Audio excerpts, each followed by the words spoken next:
want a Chippy Tee. Chippy Tee, Chippy Tee. I want a Chippy Tee. Oh, you keep giving me posh, no, she don't agree with me.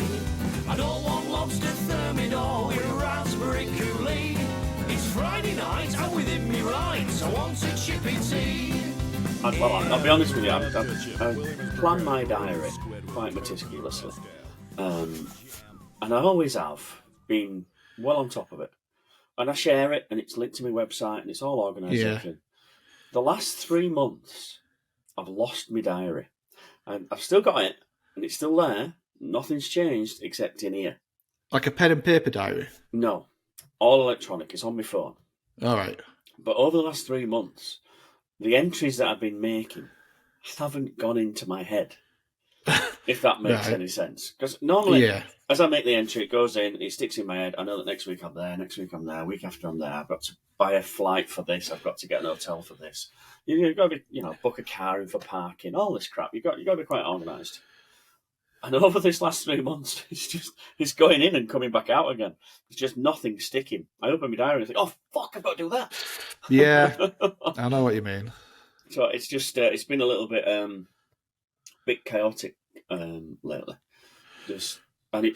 Nothing's changed. The system's still the same. It's just purely the Tony software. It's just not sticking in your head. Are you just using like a Google Calendar or something like that?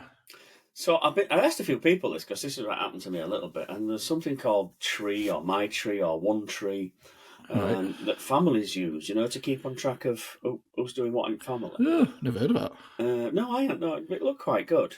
I use Outlook Calendar, which is sort of like box standard normal. Yeah. But then everybody else is on Google Calendars. Yeah. So trying to get my Outlook Calendar into a Google Calendar requires a third level degree of computer technology. Yeah, it's a bit of a do, isn't it? Yeah. Yeah. I've always struggled with Google Calendar and all the calendar softwares. I just struggle with them. I can never get my head around them. Yeah, I can do some really complex shit, but for calendars, not a chance. I've gone back to a wall planner. Yeah, sometimes. In felt tip pen, with dry wipe felt tip pen that I can wipe out if I get wrong. Less is more. I've just gone back to that just until it starts to stick in my head again. Yeah, you must have a busy mind at the minute, that's all. Yeah. Yeah. Or maybe you're just getting old. I think it's more that, yeah. Yeah. Yeah, God. I used to have a massive wall planner. Bought it off Amazon, and it was I think it was like 6'4", 6 foot by 4 foot. And I used to write all my jobs in that. But I'm just having it super massive. It's like hard to miss. I actually really enjoyed that. I found it really easy to organise. I use Monday stuff now, but I think sometimes less is more, and just stick it to basics. Want a wall planner, yeah. Well, I've got to admit, I looked on Amazon and I wanted exactly what you just described. But I bought that. It's like a postage stamp. It's tiny. I actually had a look. I think it was the beginning of this year, because this six before one I got, it was massive, and I think we've stopped doing it now. That reminds me of I bought my mum a map at United States so she could pin where I'd been. Yeah, that's cool. It was 6 foot by 4 foot. I thought it was going to be like this big. She could put it on wall. Half of it goes behind wardrobe. It's that big. Bloody hell. It's fucking massive. She had to put it in spare bedroom.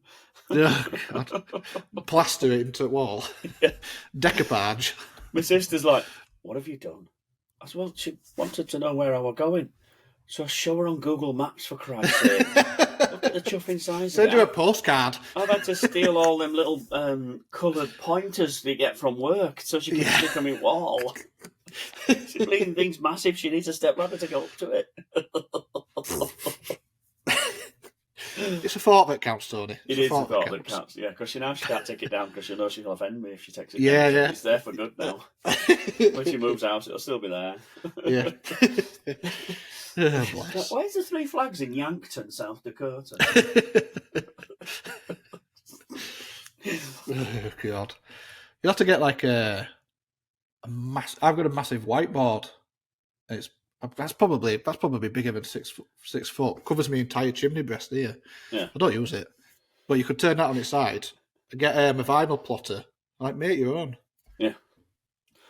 Yeah, I'm moving office. This is downstairs at the minute. It's it's shared with me utility room. Yeah. We call it the offility. Offility. Half office, half utility. Yeah. But kids have moved out. We've got spare bedrooms, so it's I'm going to make myself a nice little sort of office away from everything. Office So, / man cave. Yeah, / man cave. Yeah. Yeah, I've got a big, massive TV that I'm not using. Well, that's going up there straight away. You have to get yourself a racing sim built in there for work purposes, obviously. On quiet, yeah. Just going to do some invoicing, love. Won't be long. I'm selling one if you want one. Have you got a cat up there? No. Meow, meow. Mine's got it's got a piece of hardware called a butt kicker. Have you got one? It's basic. Yeah, I've got one. I need to sell it, but it's got the bucket seat. It's got this big metal piece of equipment welded to it called a butt kicker, and it connects to your speakers. So all the bass in speakers vibrates and rocks the chair. So when you're going over curbs, it goes. You feel it. It's so good. I just never have time. Must have had it for maybe even close to 10 years. Wow.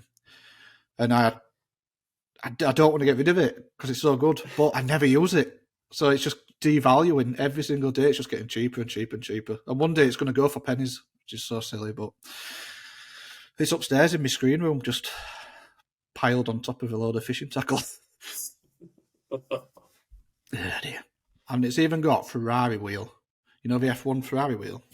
It's an old version, but... You either got too much time on your hands or too much money. I did have too much. I did have both at one point. I ain't got either now. Now you're a printer.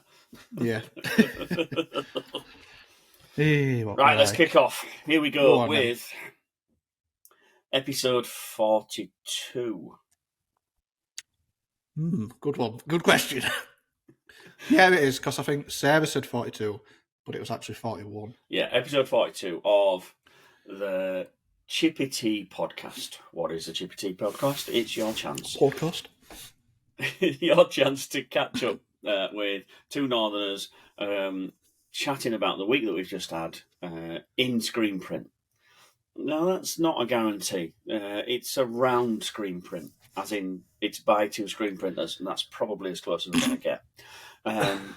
It's your chance to listen into the weekly call that me and Danny have to catch up with how our week went, what we've been doing, what we've been playing with, whether we're just doing the same old shit every day, or whether we've been enlightened by new techniques and new processes and really rocked the boat. So, Danny, I'll throw it out to you. Thanks. How's your week been? Oh, my week's been bloody lovely. I've enjoyed my week so far. I've been busy, I've been productive, I've been printing T-shirts. I ain't got a show and tell for you. Nothing that's particularly stand out. I was thinking about this the other day, actually. It feels like it's been a while since I've had a Instagrammable print. Instagrammable. Something that or maybe even a show and tell print that I'd bring on here. I feel like it's been a while since I've had any artwork come in the shop that's I get excited about. It's been lacking a little bit as that. Yeah. But literally, having said that, yesterday I took two orders on for a band. And is this you that wouldn't do band merch? Just no, I never said I just wouldn't do it. But did you devalue it? There was something about you and band merch. No, maybe I'm eating my own words a little bit, but it's really good artwork. I'm super excited about this one. So there's two variations. There's a six color sim process job, and I think this second one's the exact same artwork, but it's on a must. So the 6 color is super colourful, lots of pinks and blues and green, and it's a big full size, elaborate print. It's going to look amazing. I'm really looking forward to this. This is a proper show and tell print coming up. Okay. So maybe next week I might be exciting. Good. And then the second variation, it's the exact same artwork, just a more mustardy yellow, lots of yellow tones. Same artwork, they've just changed all the colours into variations of yellow. So it looked really cool. So that's exciting. Something to look forward to next week. Good. But print-wise, I've been doing my bread and butter stuff. What I have been doing, which might be an interesting tidbit to talk about, I've been moving my shop around. So I mentioned the other day, well, I've been mentioning it for weeks, I'm really, really struggling with my legs and my hips. I feel like I'm 90 years old. Have you had a standard stair lift installed? Or? So I've had a stair lift installed. I've took fireman's pole down, I put a stair lift in its place. No, I've just moved my shop about. So I've realised what I'm doing. When I'm stood printing, and I've been doing this for years, I'm twisting all the time to grab the shirts, to then put them through the dryer. I've also got half an eye on the telly at the right side, so I'm constantly doing that as well. And I realise it's only, it's a small, subtle movement, but I'm doing it hundreds, maybe even thousands of times a day. And the only conclusion I can come to is that repetitive, slightly awkward movement is causing some sort of pain in my hip. So I've repositioned my shop. I don't know if you can see. All my ink stuff is now right over my shoulder. Yeah. So all my ink, my stainless steel counters are all there. Where that picture is there of Marilyn Monroe with some tattoos, that's going to be shelves full of all my ink. And where that was in the back corner at the shop is now where all my garments will live. Okay. So rather than sort of twisting around to an awkward angle, when I'm stood printing, garments are directly behind me. So I just turn around, pick the garments up, put them on, and then the press is a direct right angle. The dryer. So less awkwardness and twisting, and just a little bit better for well laid out, I think. Ergonomic, yeah, nice. A bit more ergonomic. No wasted time in movement, because people have got on about lean and time management and stuff. It's all about wasted time and wasted movement. And like you say, when you do it once, you don't even care. You do it on an automatic press, it's 3,000 times a day. Yeah. I'm often asked how far away to put the dryer from the press.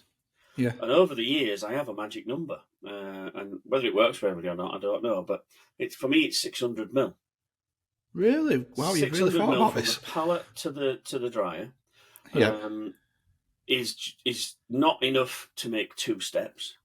Because if you add an extra step 3,000 times a day, you're number one, your Apple Watch is going to think you're super fit, but also your hips are going to think you're 90. So there's that, and it's just that optimum sort of that movement. There's just no wasted time, no wasted space, and getting the most use out of space as possible. So what is the optimum position of your dryer? Is it parallel to your press or alongside each other? Is it at a right angle? I've had this conversation many times, and especially today, this week, because the place where I've been has what they perceive to be the optimal use of space, but what is actually a really bad use of space to try and get as much in as possible. I give you for instance, a 6-colour press has 3 of the heads that are inaccessible because they are so close to the wall. So it's now a 2-colour press. This is an auto. Yeah, an auto. Yeah, so round the back, I can't even get screens in 3 of the heads. Yeah. The other one had a small wooden wall between, which made 2 of the heads inaccessible. So they just don't use them? No, just don't use them. Use it as a 2-colour press. Because it's not like I've had this consideration. If I was to squeeze a really small auto into this shop, I could get it in, but there'll be colours that are inaccessible, and it's not like an auto where you can just spin your heads to you. You have to be able to get at least a width of a screen, and we're on about that. Slot it in. 600 mil for a person, and the length of the screen. So if you imagine you have a screen in your hand, you pull it all the way to you, so it has to be the length of the screen free before the machine starts, and then you put it in like that. Yeah. So when I was looking at autos, the last time I looked at that other space that I'd nearly got, the septic tank, that one, which the septic tank drama. I'd planned it so the width of an auto, which I'd had at 4 metre diameter, plus another metre, so a 5 metre diameter in total. And that's how I calculated it. If I had a 5 metre diameter space, then that was a reasonable enough space to fit an auto in and comfortably run it. That was my... Yeah. Yeah, so... can fly. The layout is normally the cock and balls layout. Right. Never thought of that. So a scene from above, 2 autos and a dryer. That's your cock and balls layout. Right, yeah. I see what you're saying. 2 autos and a dryer. 1 auto and a dryer is someone who's had a nasty accident or survived a really serious condition. Didn't Italy only have 1 bollock? He did, yeah. There you go. So that's the Italy layout. According to the song, yeah. Yeah. So we'll call that the Italy layout. Yeah, I don't like using that word, but yeah. I'm sure it'll flag us on YouTube. That's it. That's this episode down the swan it. Or maybe get more views, yeah. But yeah, that's the sort of conventional layout. In the UK, that's what we do. We start to go to bigger shops like USA when space is more available. They extend the front of the dryer. Yeah. So let's say you've got a 4 metre heat section.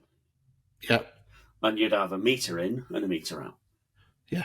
They'll have 5 metres in. Yeah. Well, I've considered this as well. So this is an sensible open belt of 5 metres by 1.2. Yeah. And that allows you to put maybe 3 machines around 1 dryer. Yeah.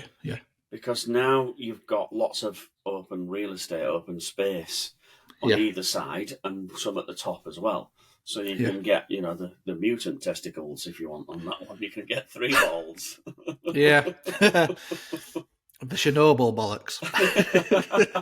The Chernobyl layout. That's exactly it. It's the Chernobyl layout. So we've got 3 presses and 1 long dryer down the middle. Yeah. So like extending the belt makes so much sense because there's a fucking fly trying to get me.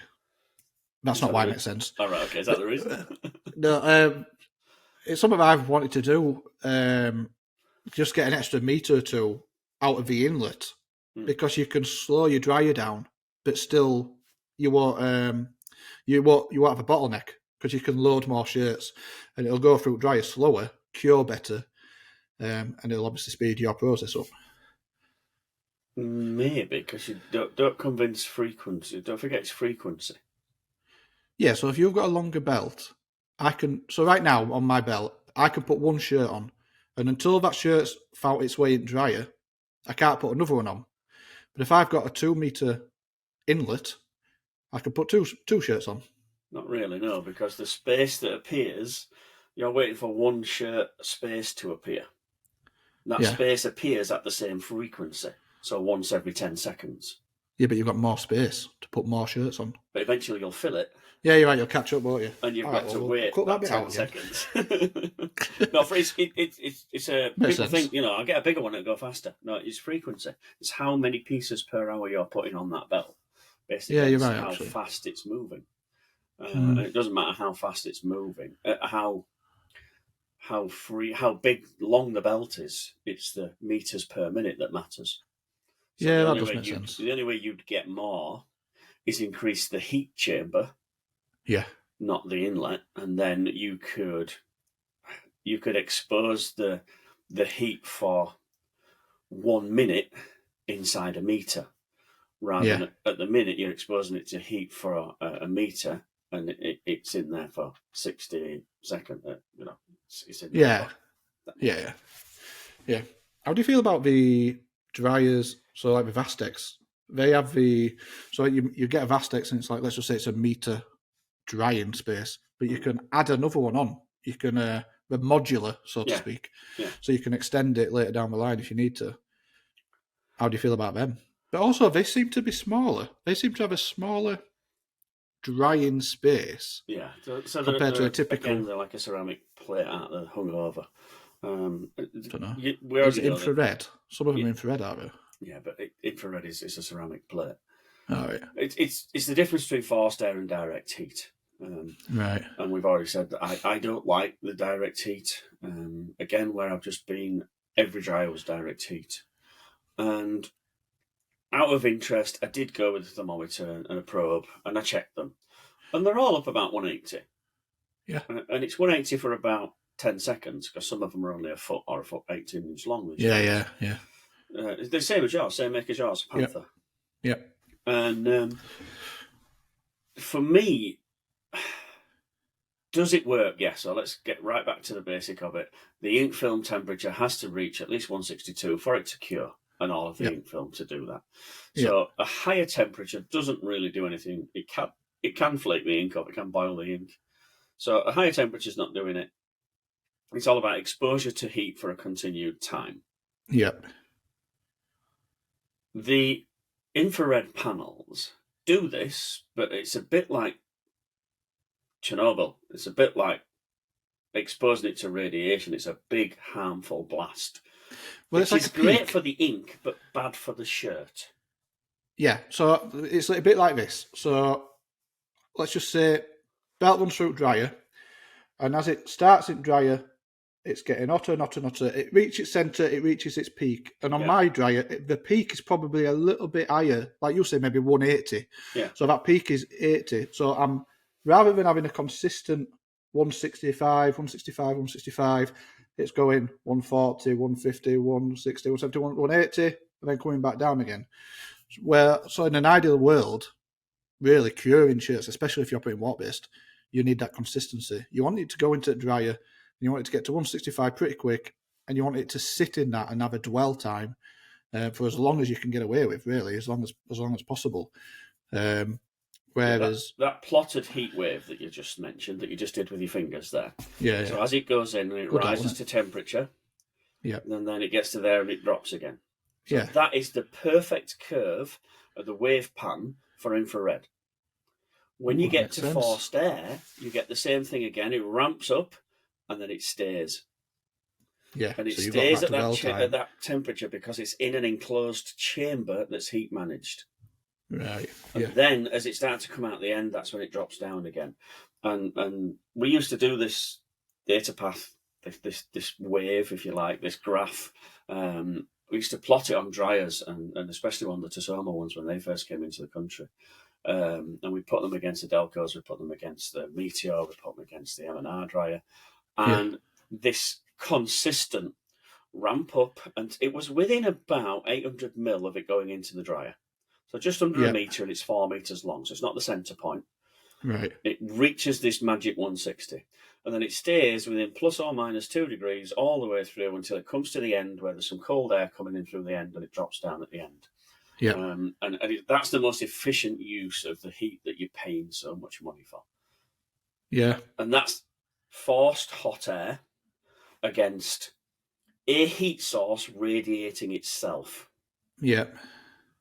And that's why I like the forced hot air, because you can control the environment that it's in for longer and therefore get a more guaranteed cure. Curing shirts, curing ink still scares me to death, because you won't know it's bad when it fails. You don't. There's no other way of telling. And people do pull and stretch, see if it cracks. I'm not a big fan of that, because until the plasticizers have set, you don't know. So you could get at the end of the dryer and pull it, and it's not set yet because it's still in its sort of like liquid form.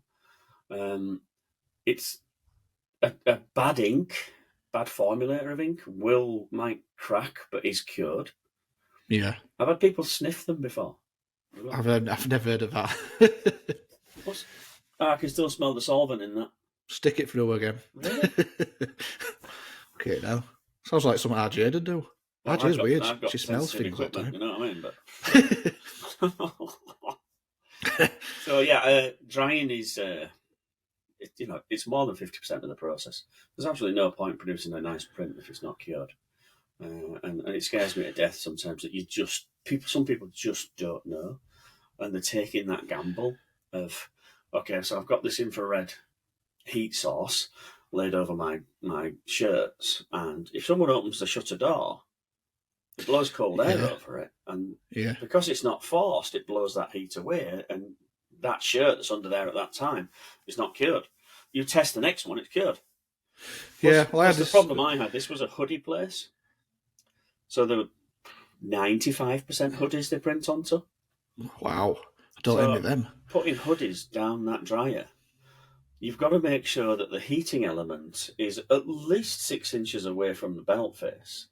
Yeah. Then when you put your garments down, you have to pretty much jump up and down on them like a make kid's sure they trampoline to make sure that they're all flat. Because if a hood's sticking up or a pocket's sticking up or an arm, it touches that infrared heat source and it burns it, browns it yeah. straight away. I have my dryer set maximum height. Yeah. And then I have my temperature overcompensated, which is obviously not good for my bills or anything, but I don't know, it's just how I've always had it, to be honest. I just feel like there's less chance of scorching anything. But I think if there's something lacking in, I mean, there's quite a few things lacking in the shop, but equipment-wise, the one thing I can't really upgrade for now, but well, actually, the big thing is the press, but obviously I can upgrade everything else in the shop.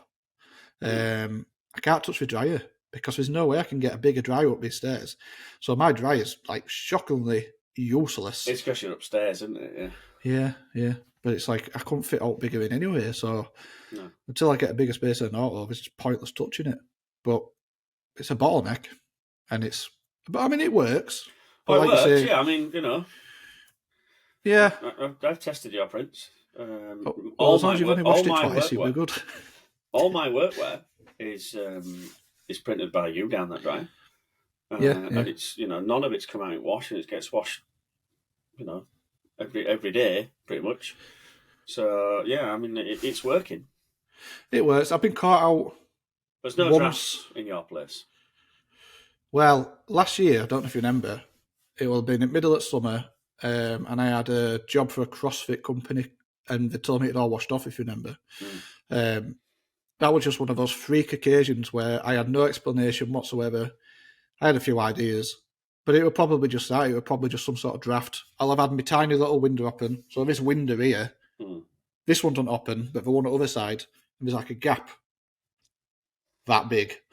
So that is my air conditioning. I see. Yeah, but it must have. It's going to be a warm summer. Are you ready for it? It's horrible. I tell you what, it drains me. Because you're in that heat. You physically stood up printing, and the peak of summer last year, I was knackered. Walking around with wet t-shirts that I'd had in the fridge all day around my neck and stuff. It's a tough life. Why do we do it? Why do we pick this job? I don't know. So last week we had Sarah on, and I feel a little bit bad because we didn't really get too much chance to ask you what you'd been up to. So I feel like we've got 2 weeks worth of what you've been doing, Tony. What you've been doing? I've been back to reality. Two places that I've already been. So last week I was at a place where we're introducing direct to screen. All right, yeah. So this Laser is or DTG? Freestyler. Not DTG, sorry. Freestyler. So Rocker, mate. Freestyler. Entry level, if you like. Yeah. How did that go again? No. Just carry on. I can't do it under pressure. I know, yeah. The Freestyler is from Exile. It's an entry level inkjet horizontal printer. Yeah. I suppose its bigger, more expensive brother in that same field would be an iImage. Right, yeah. And an iImage is between 50 and 70 grand off the top of my head. Right. And this Freestyler is, I don't know, but I'm thinking around about 20. So it's definitely more affordable than the big ones. It's at least half the price of the Spiders and the like. So, and it's available to rent. It's a rental option. Who's doing that then? So Exile are the get it directly. Manufacturers. You can get them from MHM Direct as well. All right. Depending on which pins you want on it for your reg system.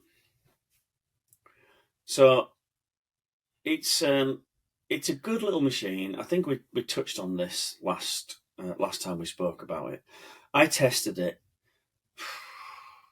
probably about 2016, exactly 2016.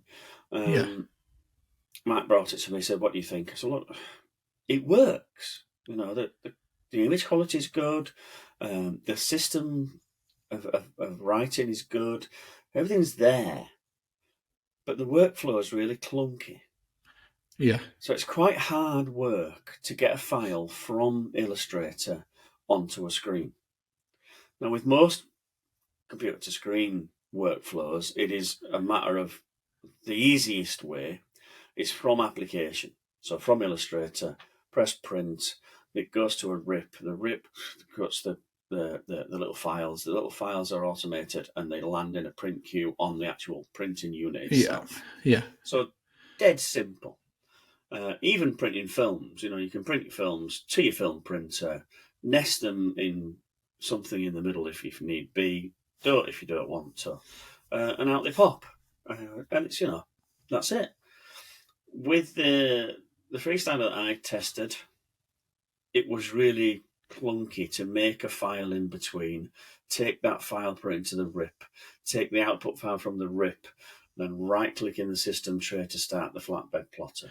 And then when we do a print, the system, the unit has to look for a screen. So it has to make sure the screen's not in the way. So it's like I've got a laser sensor on it. And it comes down, it comes down, and comes down, and comes bang, there's my screen. That's my finds the 0 point. Yeah. So it took a long time to print the screen. Now, I went down to oversee the installation of it. I'm not an installer. So it's getting installed by the people to buy it from. And just to make sure that the people that are there understand how it's going to improve their life. Because don't forget, I'm not on a commission or anything from any of these salesmen. I want to improve the process in the shop. Yeah. And currently, they're the ones using the Trilock system with the pins and the carrier sheets. Oh, yeah, right. So the pins and the carrier sheets. Now, we've had this dilemma. The guy is, I don't think I'm offending him if I say he's 80. He's either 79 or 80. Wealth of print knowledge, an absolute encyclopedia of print knowledge, and a really nice guy, but doesn't want to work 5 days a week, 8 till 5 every day. No. So he's retired 3 times, apparently. He's got 260, he's gone, right, I'm done. Then he's got bored, thought, I'll come back and do a couple of days. Then he's gone, and he's come back and gone, I'll come back and do 3 days if you're busy. And he makes the screens, and he uses that Trilock system with the carrier sheets like the best computer you've ever seen. Yeah. He is awesome. He doesn't even think about it. He's just bang, bang, bang, done, and every screen's perfect. The problem is, he wants to go fishing. I don't want to spend his days in a dark room up to his knees in emulsion. So we're trying to find a system that would work. Seems like a perfect opportunity to upgrade right now, which is put the freestyler in. Well, the 3 options are entry level inkjet, waxjet, laser. They're the 3 sort of basic options. And we've gone for the entry level because they're making around about 10 to 15 screens a day. All right. So it's quite low. Quite a low number of screens. It's not a full-time job, which is why, the old guy, bless him, he doesn't have to work every day if he's making screens, because he just, comes in, makes a week's worth of screens and goes home. Yeah. But like every firm that wants to grow, wants to improve, and wants to get better, you need a system in place where anybody can make a screen. I'm going to say, are they reliant on this fella? Yeah. Well, they had another guy in there, but he turned out to be crap. So the screen room's a dark place where you can't really monitor it all the time. So it's a perfect place to hide. If you've got staff and employees, you've had a guy cleaning screens and you know that he's down there, he's in the shitty, dirty, nasty, horrible, smelly place. Yeah. Do you want to go in every 5 minutes and check on him? Do you fuck no? Even if you put a camera in there, it's usually dark anyway, so you can't see. The best solution I've seen was to have a glass wall on one side and just coat it in amber 81, which is the orange film, like that filters out the light. And then you've got nowhere to hide. But if you haven't got that, usually the screen swamp is the perfect place to hide. So if somebody there is not fully committed to the cause, let's say, they'll make 3 screens last all day. Yeah. And then it becomes a management problem. Well, some of these places with 10 to 15 people total, a lot of people are doing different jobs, and there isn't somebody's job to just walk around and be a floor manager and make sure that everybody's just wide awake. I've had to step over sleeping people before. Like really? Yeah, in Jordan. So over in Jordan, I was working, and the manager, the staff weren't valued as highly, and they were a little bit lazy. A certain proportion of them had to be employed as locals to get the tax rebate. Right. Okay. Yeah. So they knew that almost couldn't get fired because there wasn't anybody else. Yeah. To hit the quota, the 10% quota, you've got to be employed. And the work would go quiet for a little bit, maybe 5 minutes. You'd look to be asleep on the floor. I'd shout at me, and what are you doing? Fucking asleep. Yeah. So, just leave them, they're fine, they're not hitting anybody. No! It's sort of like European side of him is like, no, everybody must work 8 hours per day. Yeah. And the Middle East side is like, it's fine. Give him 5. It's only got £1 a day, leave him be. Flipping now. Chuff it now. We're walking across the floor with the manager, the man that's supposed to look after everything. And walking around the machine, as we go over the machine. That's so weird. Is he all right? Yeah, we're not ready for him yet. What? Yeah, he's just setting that machine up. It'll be about an hour. And he's going to be asleep for that hour? Well, yeah, there's nothing else. Might as well. Did he have a pillow under his arm? T-shirt. See what I did there? I did, yeah. I don't know where I'm going with that. Screen room. So, screen room, an easy place to hide. So finding someone who's dedicated, and that leads nicely on to the place where I've just been. The place where I've just been, I sent you the pictures of like a perfect screenshot, with the car wash, the spider, the auto developer, the auto coater. So that's one guy on his own making, coating, cleaning 100 screens a day. Jeez. Very relaxed. No stress. But the guy is super organised in himself. Yeah. There's a lot to be said for people who are self-motivated. Yeah. A lot of staff, you give them a task and they'll perform the task and then the task runs out and they go sit there doing out like Sims with a big star above them, just waiting for the next. Give me another next action. Instruction. Yeah, yeah. What do I do now? NPCs. Yeah, Aye. Don't know what to do now. And until somebody comes and gives them a task, they won't do anything.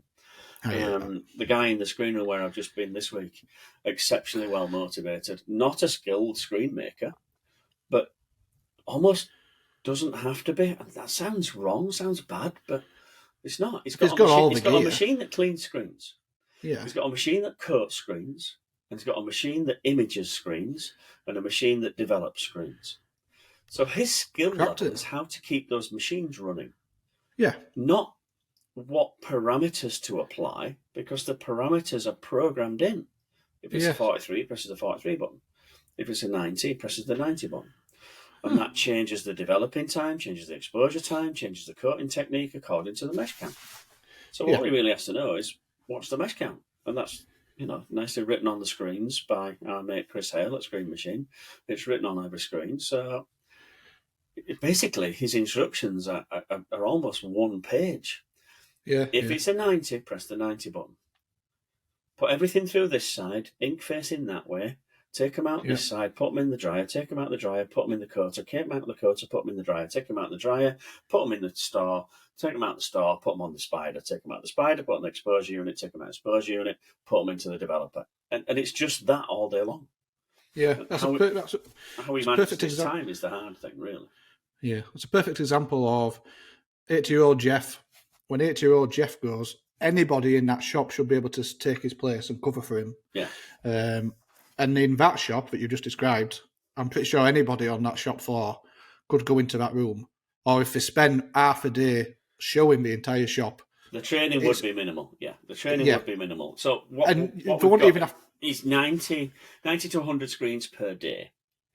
So what happens when demand reaches 150? He can't do it. You know, he's at the limit of what he can do. He's not rushed yet, and he doesn't want to work loads and loads of days. I just get a completely and utterly untrained person, which is just a body with arms and legs, to stand at one end of the car wash putting dirty screens in, and at the other end taking them off. While he does the technical bit of 90, press the 90 button, 90, press the 80 button, all the way through. So it can be scaled quickly, really quickly. Yeah. And before it's amazing. An extra pair of hands makes a massive difference. Before they invested that money, there was 2 people in there doing that job, and it was a horrible, dirty, nasty, toxic job. Yeah. So definitely worth it. Yeah. Me and Ajay, that's what we do now. So the workflow in here for cleaning screens is improving and getting better because I'm investing in, just not massively, but I'm doubling up on everything in the screen room. I've got a wash out booth due to get built. I've just added an extra dip tank. I've got my metal power wash, etc., etc. And just little things, just topping up and improving. But I think one of the big things as well is Jade is part of the workflow now. So me and Jade both go in. When we're cleaning screens, we go in, we clean screens together. She might scrub one screen whilst I power wash or whatever. We share the role and we get it done in half the time. Whereas if I go in that room by myself and I'm doing every step, it's a day job to get my screens cleaned. And then they won't even be ready to use until the next morning when they've dried, which I'll then have to coat. That takes another hour job waiting for them to dry again. So just having that extra pair of hands I'd say it takes a day off of my hands and turns it into an hour or so. What's in your dip tank? So I've got one with clean water. So I've just got a brand new dip tank which is full of clean water now, and then I've got my old dip tank. I've just refreshed it with 2-in-1 stripper. 2-in-1, so it's ink as well. Yeah, I'll tell you what it is in a sec. Easy way. No, it wasn't. It was from Tony. SIS or SPE? SPE. Because I got the tank. I got it as a kit. DST. Yeah. DST. Yeah. Oh yeah, it is. Dip and strip. It's dip and strip. Is it 1 or 2? It's 1 because I looked last week and he didn't have a 2 in stock, or you stole it. Yeah, you're right. Actually. Yeah, it'll have been 1. I didn't know, but to be honest, I didn't even notice. I didn't notice there were 2. 2's options. The bigger one. Oh, the tank's for DST. I thought we were talking about the chemical. No, the tank. So the chemical is... I don't actually say. Because it's label. Yeah, so it's something rebranded, isn't it? It'll be CCI, I think. I think he's CCI sells. Well, the tank is CCI, so. Chemical. But CCI makes some really good chemicals and stuff. So the inks as well are quite impressive. Some of the ink options that they do are really impressive. The discharge overtook for a while, about 5-6 years ago. It was really, really good. Their U-base and D-base was exceptional. I used it for a while. It was really good. Its washability wasn't good. Its curability wasn't good. Is that right? Especially if you want to put plastisol on top of the discharge, the D-base. Yeah. It had some silicone stuff in it that wouldn't delayed the curing, the bonding of the plastisol to it. Right. I really didn't like it at all. I had some issues with it. Yeah, I remember one of the issues I ran into was it felt crusty. Yeah, so like the whites, cardboardy, chalky. Yeah, it felt awful. Yeah. You could negate that by, I can't remember how you did it, but you added so much clear base with white and whatever, and sort of watered it down a bit, and it worked well. But I used it at the time for a little while. Can't get it now anyway over here, so. I'm not sure about the formaldehyde content being too high for use in Europe. I'm not sure. Maybe that's why it's not available. Maybe why. That, and you timed it by the Tony factor. Say no more, Tony lad. Say no more. No, it's a nice bloke, actually. He's just sorted me out with a dip tank. No questions asked. That's because Chelsea's paying a fortune for them, that's why. Well, they all do, don't they? About £450 delivered to your door. Screen print taxed. Screen print tax. You can buy the same pair of scales on Amazon for £200 cheaper. Yeah, screen print tax. You're right. Always, if you look at the photos, so if you go to a supplier's website, look at the photos. If you see the models on like scales or whatever it is you're buying, and then Google it, you'll always find it about half price. Yeah, added on for screen print. Yeah. Tony Wardle we're talking about, and he was around when I was in the 90s. He was fixing machines in the 90s. I'm going to say he's an engineer, isn't he? Whatever you call it, mechanic. Yeah. If he can get the medal. So you've been to this shop, 8-year-old Jeff. So what was the solution? Jeff, that was last week. So the solution, the dilemma. The dilemma is, do I teach 80-year-old Jeff to use the freestyler? And the consensus is no. You can't teach an old dog new tricks. So let me out. The consensus is no, because I'm not going to gain anything from it. He's the type that would utter the phrase, if you bring a computer in here, I'm not coming back.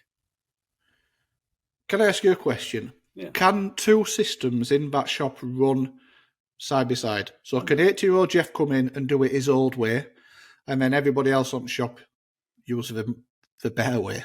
That's exactly what's going to happen. There's no point throwing away the talent that the old guy's got. No point throwing that away. Keep using it. Keep exploiting it as much as we can.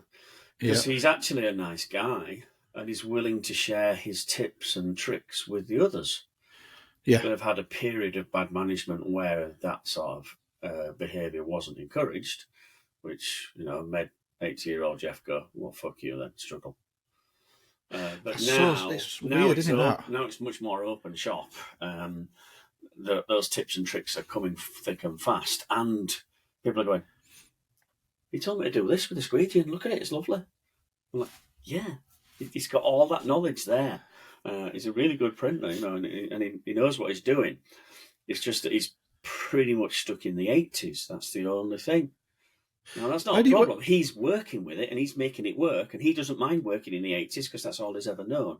And bringing him into the 2020s would make his job more difficult, and he wouldn't do as good a job if we forced him to do the things that he's doing now with a computer and a tablet.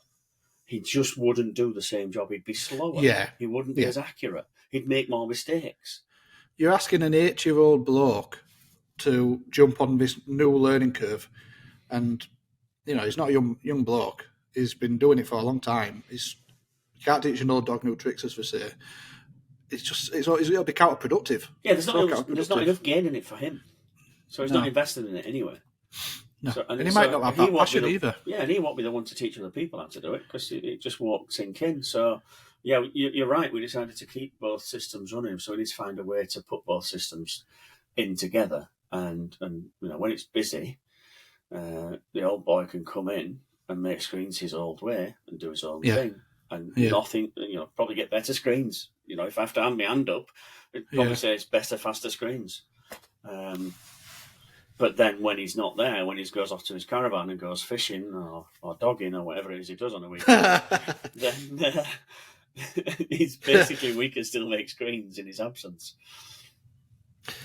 So where do you think that attitude comes from? What do you think spawns the attitude of, you're in a workplace environment, you've got several staff members, and staff are not sharing tips and tricks with each other, not helping each other out, they're not pushing each other forward? Is it like a competitiveness? Do you think it's an environment where you feel like you've got to have an edge up on everybody else in order for you to progress and maybe get a pay rise, etc., something like that? And as a result, because you're chasing that pay rise, that you want to be seen as the best, so you're not going to share it. It's a personality thing. Whether you're altruistic, whether you're willing to help others, whether you get a kick out of it, and then there's the absolute sort of like override, which is it's all about me. And if I work out how to do something that has value to the employer, I can go to the employer and say, I know how to do this. I want 10% more money than anybody else. Yeah, I'm worth so more. You're getting 10% more money because you know how to do this one task better than anybody else. Now, if you share your knowledge, you are no longer 10% better than your people that are working with you, your team. So therefore, there is no justification to give you more money. The correct solution would be, look, my team is now better. Can my team have more money? And if you can justify it, then it's a yes. But a lot of people don't think of that bigger picture. A lot of people think of, my mortgage is due on Tuesday. I need more money. And I'm outputting 20% more than the guy next to me using the same equipment because I figured out, to use blue tape under here and to always use a scrubber and never to do this. And that's my knowledge. I'm going to keep hold of that because that's earning me more money than everybody else, which is wrong, but true.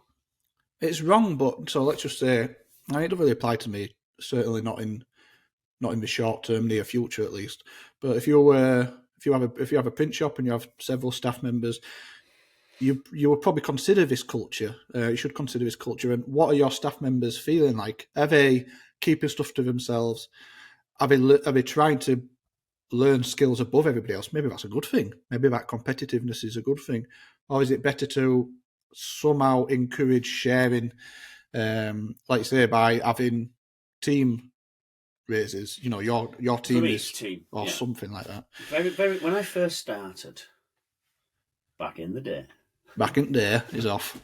Here we go. 1987.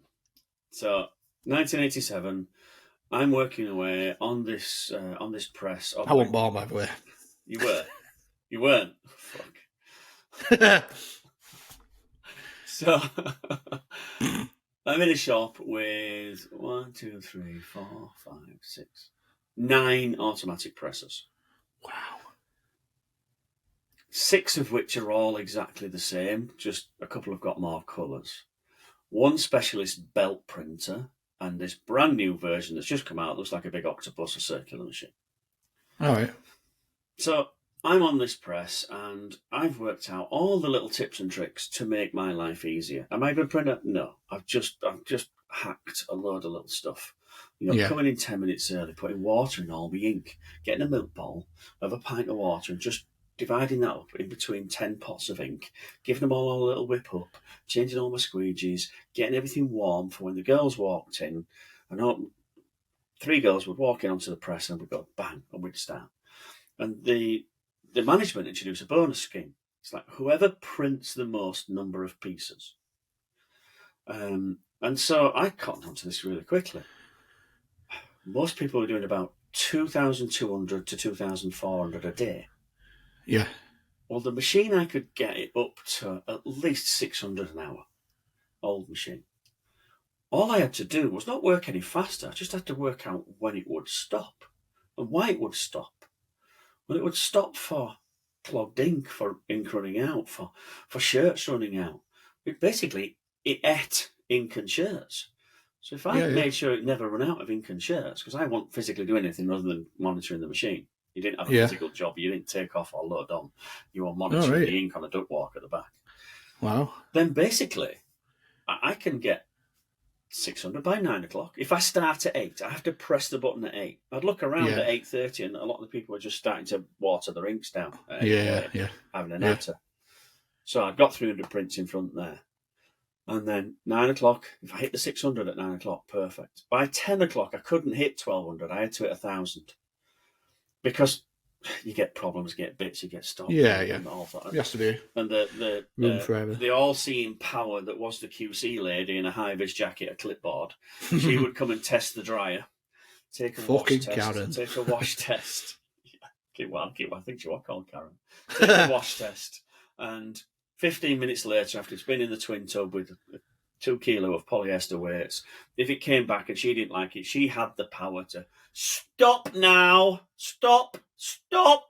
And you're like, is it World War III? What happened? No, you failed the wash test. Let me see. That's fine. Come on. And off we go. But she loved the power to be able to stop the machine. So, don't it do your head in, people like that? And every time she stopped, I'm like, I'm losing. You know, I can't gain prints, but I can only lose prints. Yeah. So my 8-hour day at 600 an hour, that gives me 8. At 600 an hour, 1200. Then 2,400, 3,200. I've got a certain amount of prints, maybe 3,400 prints I can do in this day. Take off the dinner, that cost me 300 prints. If it stops for a break, well, that's a sig break, that's 15 minutes. 15 minutes, that's 175 prints. And all I would think of is prints lost every time the machine wasn't running. We'd get to around about 4 o'clock, we finished at 5, and it'd be coming up to 2,800, 2,900, and then we'd slow it down a little bit. And we'd top it at just 3,000. But what I'd also do is I'd go around all the other printers and see where they were up to. And nobody was close. There's no point in me running 4,000 off, even though I could. Because all I had to do to get the bonus... beat them out a little bit. ...was beat them by a little bit. That's all I had to do. So that's what I used to do. Crafty bugger. And then on a Friday, you got a prize. They added the numbers up and said, right, this week, team number 1 on Tony's machine. And we're going back to 80s. This was the prize. The prize was 4 cans of beer for me. Pack of unbelief. A bottle of wine each for girls, or chocolates if they didn't drink. That was the prize. And I won it loads, almost every week. Wow. And they were getting really pissed off. So then they introduced, okay, well, there's another prize now, the least amount of seconds as a percentage. So damages as a percentage. Because we played flat panels. And you had to stay under 3%. Right. And so that became then the next one. So okay, well, if we don't hit the numbers, we'll get the quality. And more often than not, we got both. What that meant then was the girls would come in and want to be on that press. Now, it took me some working out this. Why do you want to be on this press? Because by nature, you want to do little work as possible, but you already know I'm going to produce the most prints, and I'm going to try my hardest to keep the quality high and the damages low. So 3 Echo 4s at end of the week, isn't it? It's not going to be an easy week for you. I'm going to work you hard, but they wanted that because they were bored when the machine stood. Yeah, they didn't like producing damages, and they got chocolate and wine at the end of the week. So it soon became apparent that that's what they're sort of like. They were, I want to be on that one. What do you be on that one for? Yeah. Should we just keep going? So I think the takeaway from that is, Sorry, I feel like a proper story, wasn't it? Sorry. I enjoyed that. Actually, that was a good one. I feel like the three important takeaways, not particularly useful to me right now, but going forward, and if you're listening, 1, incentivize. 2, employ someone with initiative, drive, like yourself, who is going to come in that little bit earlier, water down his inks, get the pallets up to temp, etc. So you want to be employing Tony's. Yeah, it's so and hard that'll to find drag everybody forward. Because there has to be a reason. I'm not sure what my reason was. I think I was just so green to working. I remember walking in on my first day of work, and I said to me, right, okay, well, this is what you're going to be doing, and this is what we're going to pay you. We're going to pay you £1 an hour. I'm like, what? You get £1 an hour? I get £1 an hour? What? When I'm working? No, £1 an hour every hour that you're here. Every hour, whether I'm working or not. Well, yeah, that's how work works. I guess it's my first job. I've never worked before. This is what we do. Yeah. So you're going to give me £1 for just attending from 8 till 9? What if I don't do anything? No, that's not how it works, son. You get £1 an hour for every hour you're here. Fucking hell. How many hours is there in a week? My second week of work, I were in the 80-hour bracket. We're doing 80 weeks, doing 8 in the morning till 10 at night, 5 days a week. Then I don't think you're allowed to do that nowadays, are you? And then they worked out, you started we did 6-2 on a Saturday. So you come in at 6 on a Saturday, finish till 2. That were 4 hours at time and a half and 4 hours at double time. So I was like, loving it. On payday, I'll be like, yeah. And they're like, what have you got, Tony? I'm like, look at that. And they're like, look at this wad. Yeah, well done, Tony. You keep doing that. You're going grey. It's only 15. It's going grey. I always remember, it's like my first day of work. I'd fought the label Tony throughout my entire school life and my college life. I was Anthony. I am Anthony to anybody that's known me before I was 17. Anybody who knows me before I'm 17, I'm Anthony. And my first day of work at this place where they pay me £1 an hour, I was so pleased that they give me £1 for every hour I'm there. My mum would pack me some little sandwiches, and it's break time. I've got zero confidence whatsoever. I'm sat in the break room, eating my sandwiches like that, up and over talks to me. What's your name? Anthony. It's what? Anthony. Tony. Okay. And that's how I got Tony. I'd fought it my entire life. I even have a H in my name to make sure that nobody could shorten it to Tony. My parents never would ever dream of calling me Tony. And my first day of work, when first asked, and they said, "You're Tony," and I just, okay, that's fine. Yeah, I'll be Tony. I feel like it's a regional thing, you know.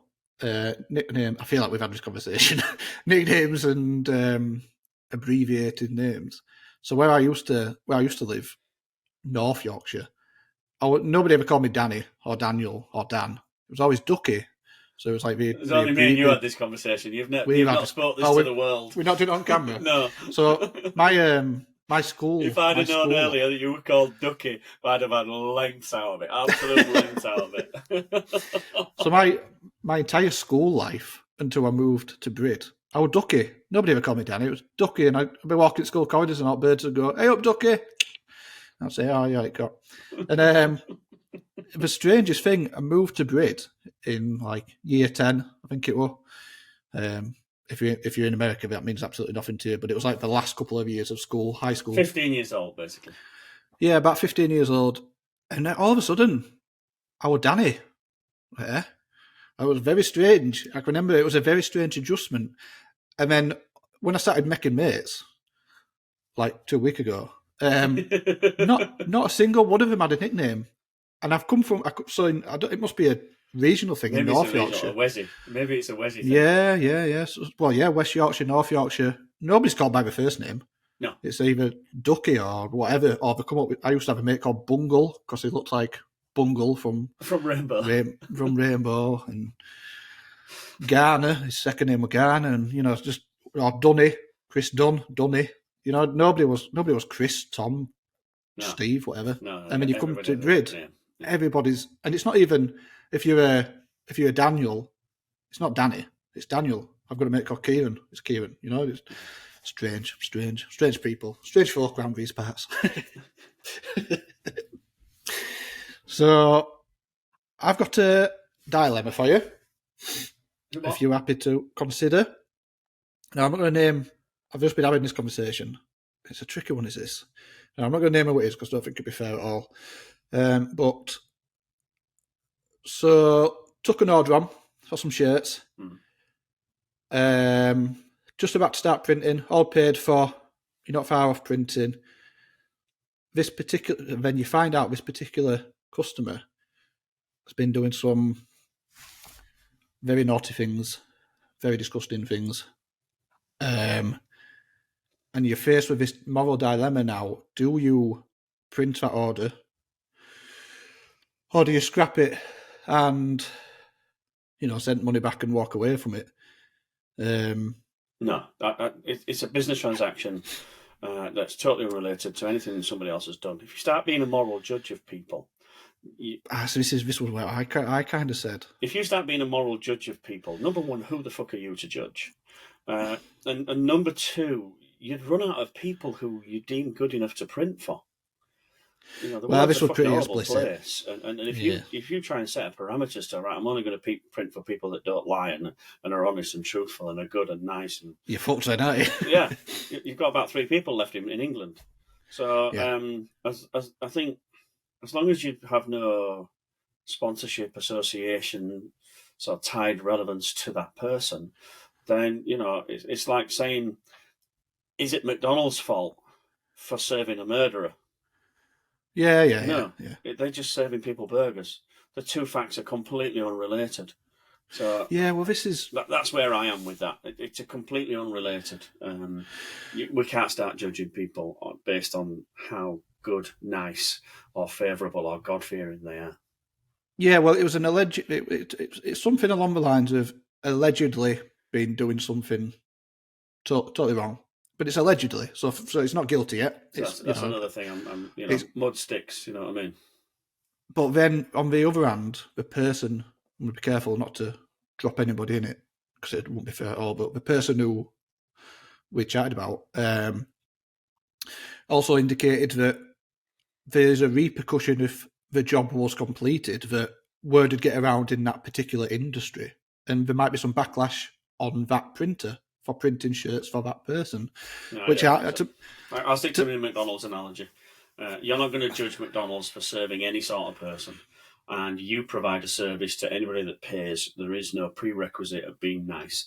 The only exceptions are we did some printing in America for what I call the God Botherers. They are truly highly religious and will not, they want to be associated with that sort of image. 2 seconds. Yeah. Fucking dog.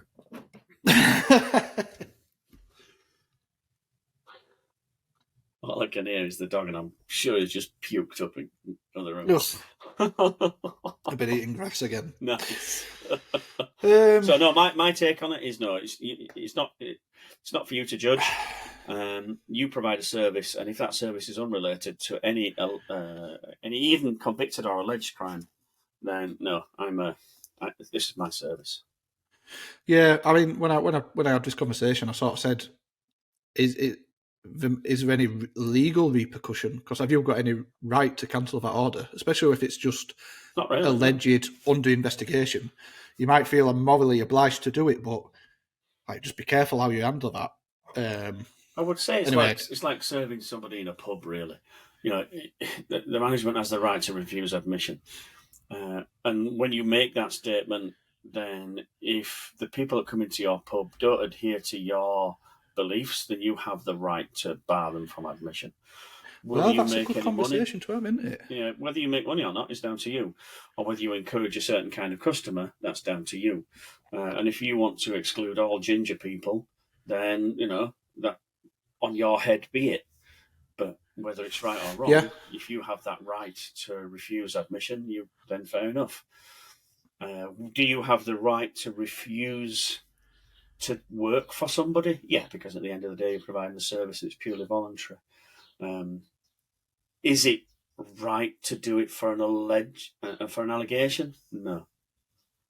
And if it doesn't interfere with your work, no. Well, it's a tough one.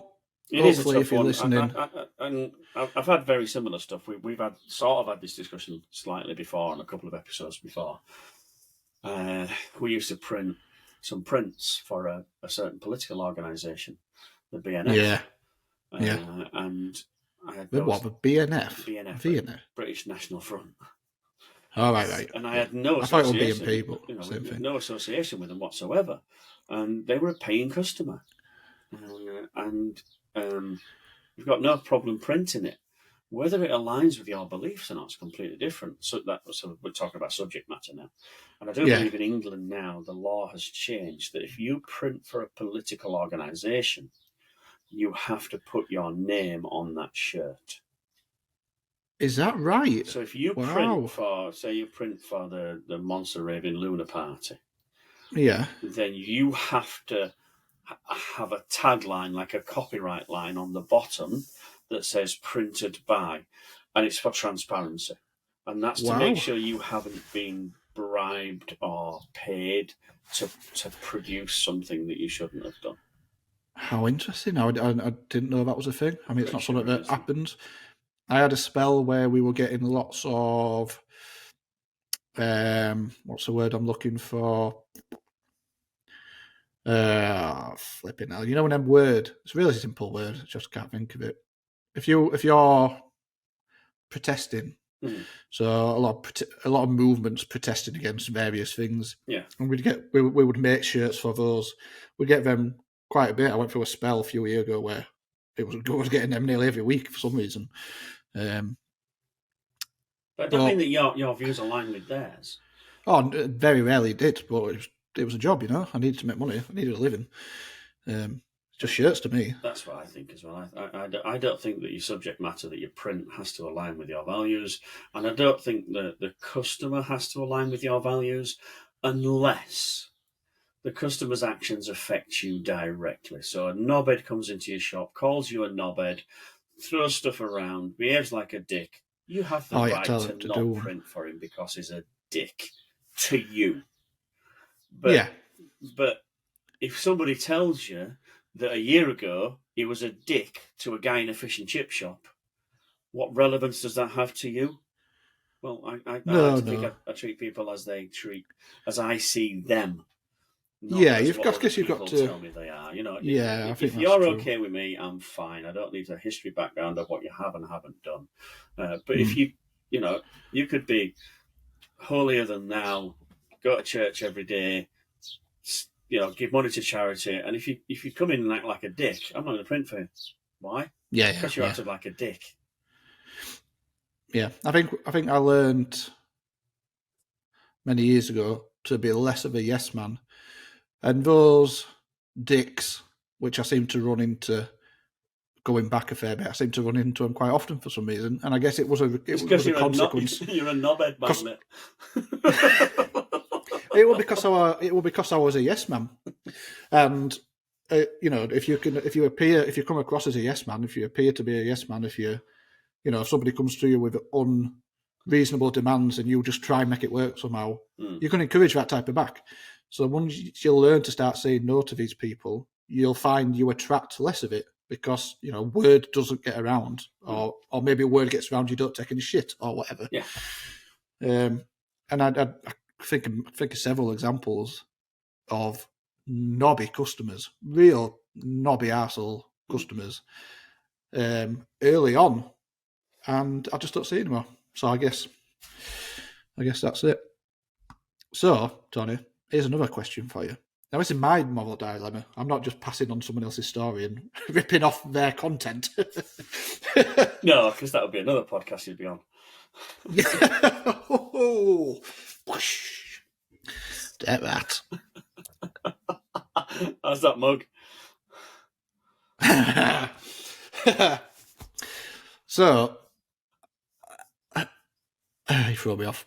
So, as we have discussed, I'm working on encouraging a new niche, or not a new niche. I'm honing in on a niche that I seem to have been dragged into. Good. Yeah. I know which one you mean. Yeah. And I'm setting up a new website, coming up with a little. I don't want to say brand, as in it's not a clothing brand, but a brand for this website. How do you feel about having swear words in business names? Now, when I say swear words, I don't mean straight up. I mean like an abbreviated. No. T-shirts for. Something along. How can I say this? I don't want to say the actual name. Well, let's not forget French Connection. Yeah, this is what I mean. It's along those French type of lines. Connection UK it's not came up with blatant. what really worked out as a really good advertising technique. It wasn't swearing. It looked like the word fuck, but it was FC UK. That I'm okay with and I'm clever with. Anything that does have an offensive word in it, you're limiting to who you can sell to. Now, if who you're selling to will appreciate that pun, that play on words or whatever, great. But you must understand you're cutting out a big swath, a big chunk of people that you can now no longer appeal to. Yeah, well, this is it. It's not unnecessary. It is almost a way of appealing to this particular market. It would be appreciated by that marketplace. Fucking I googled it. Yeah.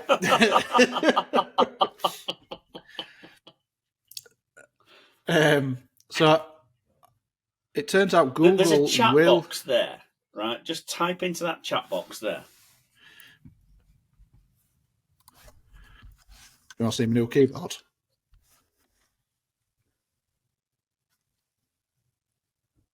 Wow. It's cool, that, isn't it? Cool. Isn't it? It's even got interchangeable keys, so I can make any of these white if I want. Cool, for what reason? To impress all your mates? Looks good, doesn't it? Press you on here. I won't let me type. Oh no, there we go. Everyone. I don't like this name, honestly. I want it was just a curious talking point. CK.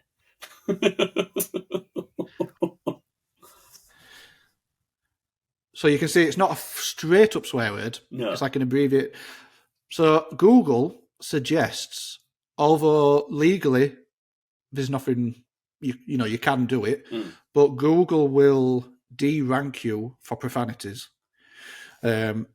Abbreviated profanities like that maybe might slip through and be okay.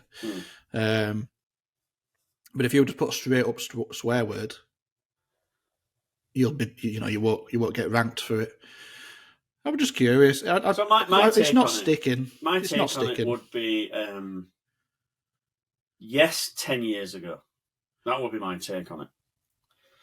10 years ago, yes, might have got a laugh, would have been a talking point. Quite like it. But in today's environment where everybody's a little bit sunflowery, everybody's got a little sunflower snowflakey.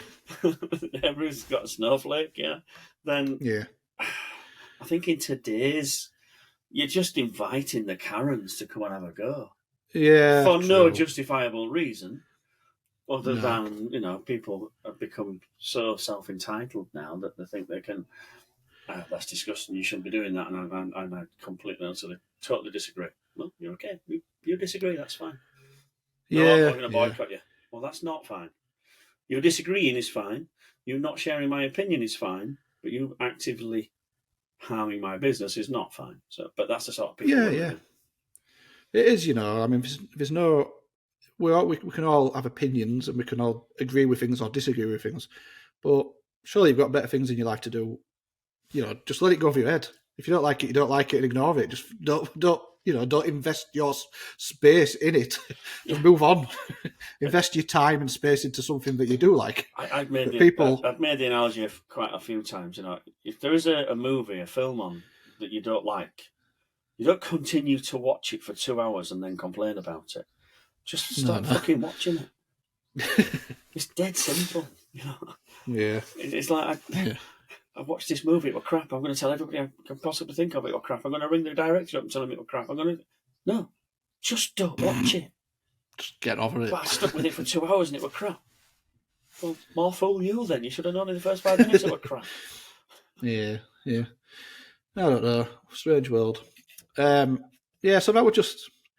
It's not something that's sticking. There were a list of ideas, and then I thought, well, that's an interesting thought. Is that something you can do? Is it necessarily an attractive thing to do to a certain customer base? I would abbreviate that down to its 3 letters, and then if anybody asked me what I stood for, then I'd tell them. Yeah. But those 3 are very similar to another one. Oh, yeah, I see what you're saying. Yeah. Right. Yeah, I don't know. I would just running ideas through my head and I know what you mean. just and coming up with something. If you like that and you think that's going to appeal to people, then I would, but I'd probably abbreviate it more. Further. And then when people ask me, that's when I tell them what it stands for. FKN. Yeah. Ooh, good timing. DPD just turned up. 2 seconds, mate. Okay, I've got to see if I've got any sick to clean up. Yeah. 50p earphones in that I got free on BA flight. Did it sound alright? Flipping hell. It's not fucking better than my AirPods. I'm not a fan, you know. I don't like these at all. I've just, my dad said, can I try them? Because he really wants to get some. I let him try them. He absolutely loves them. I think horrible. I tried my best to discourage him to get some. I've left mine in Ludlow. Like them that much.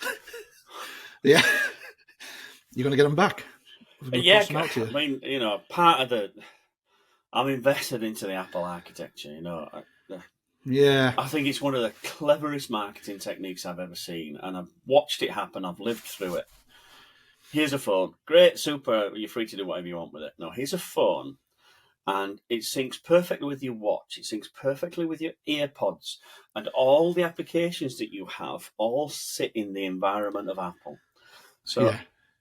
For me to change to Samsung now won't be impossible, but it'd be damn difficult. Yeah. Because everything I've got is tied into this environment. Even my AirPlay, my Air TV and all that, it's all tied in so well that in fact, I've just got a new phone yesterday. And I couldn't even look at getting Samsung. Is it 14 or something now? iPhone 14? Well, the full story is I had an iPhone 12 Pro. Fucking love it. Everything about it. And nothing's been, you know, the look of it, the feel of it and everything. Everybody around me got these 14 Pros and they've got these big fuck-off telescopic cameras on back of them. Yeah. And I'm like, I don't like that. Don't like that. Don't like it at all. When it's time for me to upgrade, I'm not getting one of them. When you do to upgrade, let me have a look. 6 months ago. And that triggered the fear of missing out thing. Yeah, I should have upgraded 6 months ago. It's a free upgrade. Well, it's not really because you're paying per monthly. Even worse, I'm paying per monthly and I haven't upgraded. Yeah, my bill hasn't come down. But you'll be paying less. Oh, aren't it? No, my bill's the same. So I'm like, okay, so it's time to upgrade. What's available? And Shell's got one of these iPhone 14s. And it's one of them. I don't like it. Oh wait, what next one comes out? Well, it'll probably be the same. Oh, fuck. I'll tell you what then, I'll go another 2 years. I don't care. There's nothing wrong with this phone. It's absolutely perfect. As soon as I said it, it started to freeze. Then it started to get warm. And now the battery's about 72%. Like, I'm not really very cynical, but it's very strange that now now it's time to upgrade. The bleeding phone's starting to play up. Yeah, it makes you wonder, doesn't it? To be fair, saying that, I've let mine run on. I could have got one. I think I could have had a new phone for about a year now, but I'm paying less, so I just pay for SIM card now. I've done it on a couple. I'm happy with it. I've done it on a couple, but I didn't do it on this. But one. Plus, you go from my phone. Doing what I do, my phone is my lifeline. It's important. I would quite easily pay double what I currently pay for my contract. Don't tell Apple or me either. I'm going to say, don't tell them. But I would quite easily pay double because it gets me work. It keeps me informed. I do all my accounting and banking and everything on the phone. So for what I get, I think I'm still getting value for money. Everybody else I know has gone down to... I've just changed Michelle's contract down to 12 quid a month. 12 quid a month. I think mine's 15. It used to be 12, it used to be like 60. I know. That's what I mean. If you're paying for the handset, you're like 50, 40, 60, 70 quid. If you're paying for a SIM card, it's not. I pay for international traveller and stuff as well. So. That'll probably add up, won't it? Yeah. How's your running going? Been this morning. I just got back about half an hour before this started. So, do you feel like, as the timeline goes, what you've set out, do you feel like you're on track? I'm shitting myself. No pun intended. I'm absolutely shitting myself. I'm in the. So we're in the. I've got to take my hat off to my running coach, Michelle. I was dubious. Somebody pulled me up on this. I was dubious about getting a running coach because I believe I'm of the, why pay for something that, it's free? I just go out and run. I don't need somebody to tell me how to do it. I know how to fucking run. And I said those words to someone and they just went, "What do you do for a living?" Oh, shit. Damn. Yeah. Oh. Proper owned. To me, it's enforcing the point that, pay for somebody's technical advice, it's worth it. So without the running coach, I would have just been blindly trying to up my miles week on week. Every time, yeah. Doing a very similar sort of thing. And when I first started what you call your aerobic base, which is basically your breathing, end at road, just enough to buy a packet of fags. And longest run was Sunday, 2.5 hours. So to get me from where I was, I was getting out of breath putting my shoes on and tying my shoelaces, to going out and running 2.5 hours and not dying. Absolutely hats off to her. And I've just looked at this week's schedule, and the run I've done this morning, I should have done yesterday, but I was driving. And thought, what am I doing at the weekend? 3-hour run on Sunday. I know, we're getting into big territory now. 3 and 4 hour runs are big long runs. Did you not think about will you do some sort of marathon or anything before? I sort of looked at it and thought it would be a good training thing. And I was thinking 10Ks. Yeah. But I'm running 10Ks as part of my plan. A 10K, I'm roughly doing 30-minute 5Ks now. So that's not super fast, but it's the pace I want to try and keep. So 10K's an hour run. I've just been out and done an hour run. And so that's just short of 10K I've just done this morning as a practice run. It's crackers, that, isn't it? It is when I think back to where I was, but it's all part of following. And it's not that long. It's not that long a time when you put it into perspective. It was only just before Christmas, November. Yeah, November. It was November, and so we talked about diary earlier, me and you. I'm trying to plan my diary for the next 3 months, and I go to Guatemala in a week's time. So I like Central America. Right. From there, I do Germany. I've got a little trip in Germany in between. From Germany, I go to Canada. So I'm going to try and fit in a 2-week trip into Canada. Then from Canada, I'll be in America probably until my race. Right. So that's pretty much from now until the race, I'll be travelling and working. And it's going to be difficult. So difficult. To fit on Sunday, I'm at home and I've got to fit a 3-hour running. Now, finding somewhere to run for 3 hours is quite difficult because you have distances in your head and they're not as far as you think. My mum lives about 7 miles away. And I thought, I'll run to her. Well, that's only about 1 hour and 10. Yeah. Like, hang on. God. Really? What am I going to do for extra an hour and 50 minutes? What you'll need is world's longest beach. Where's the world's longest beach? If it's not flipping Long Island or whatever you call it. Long Beach. It's not that place, I tell you now.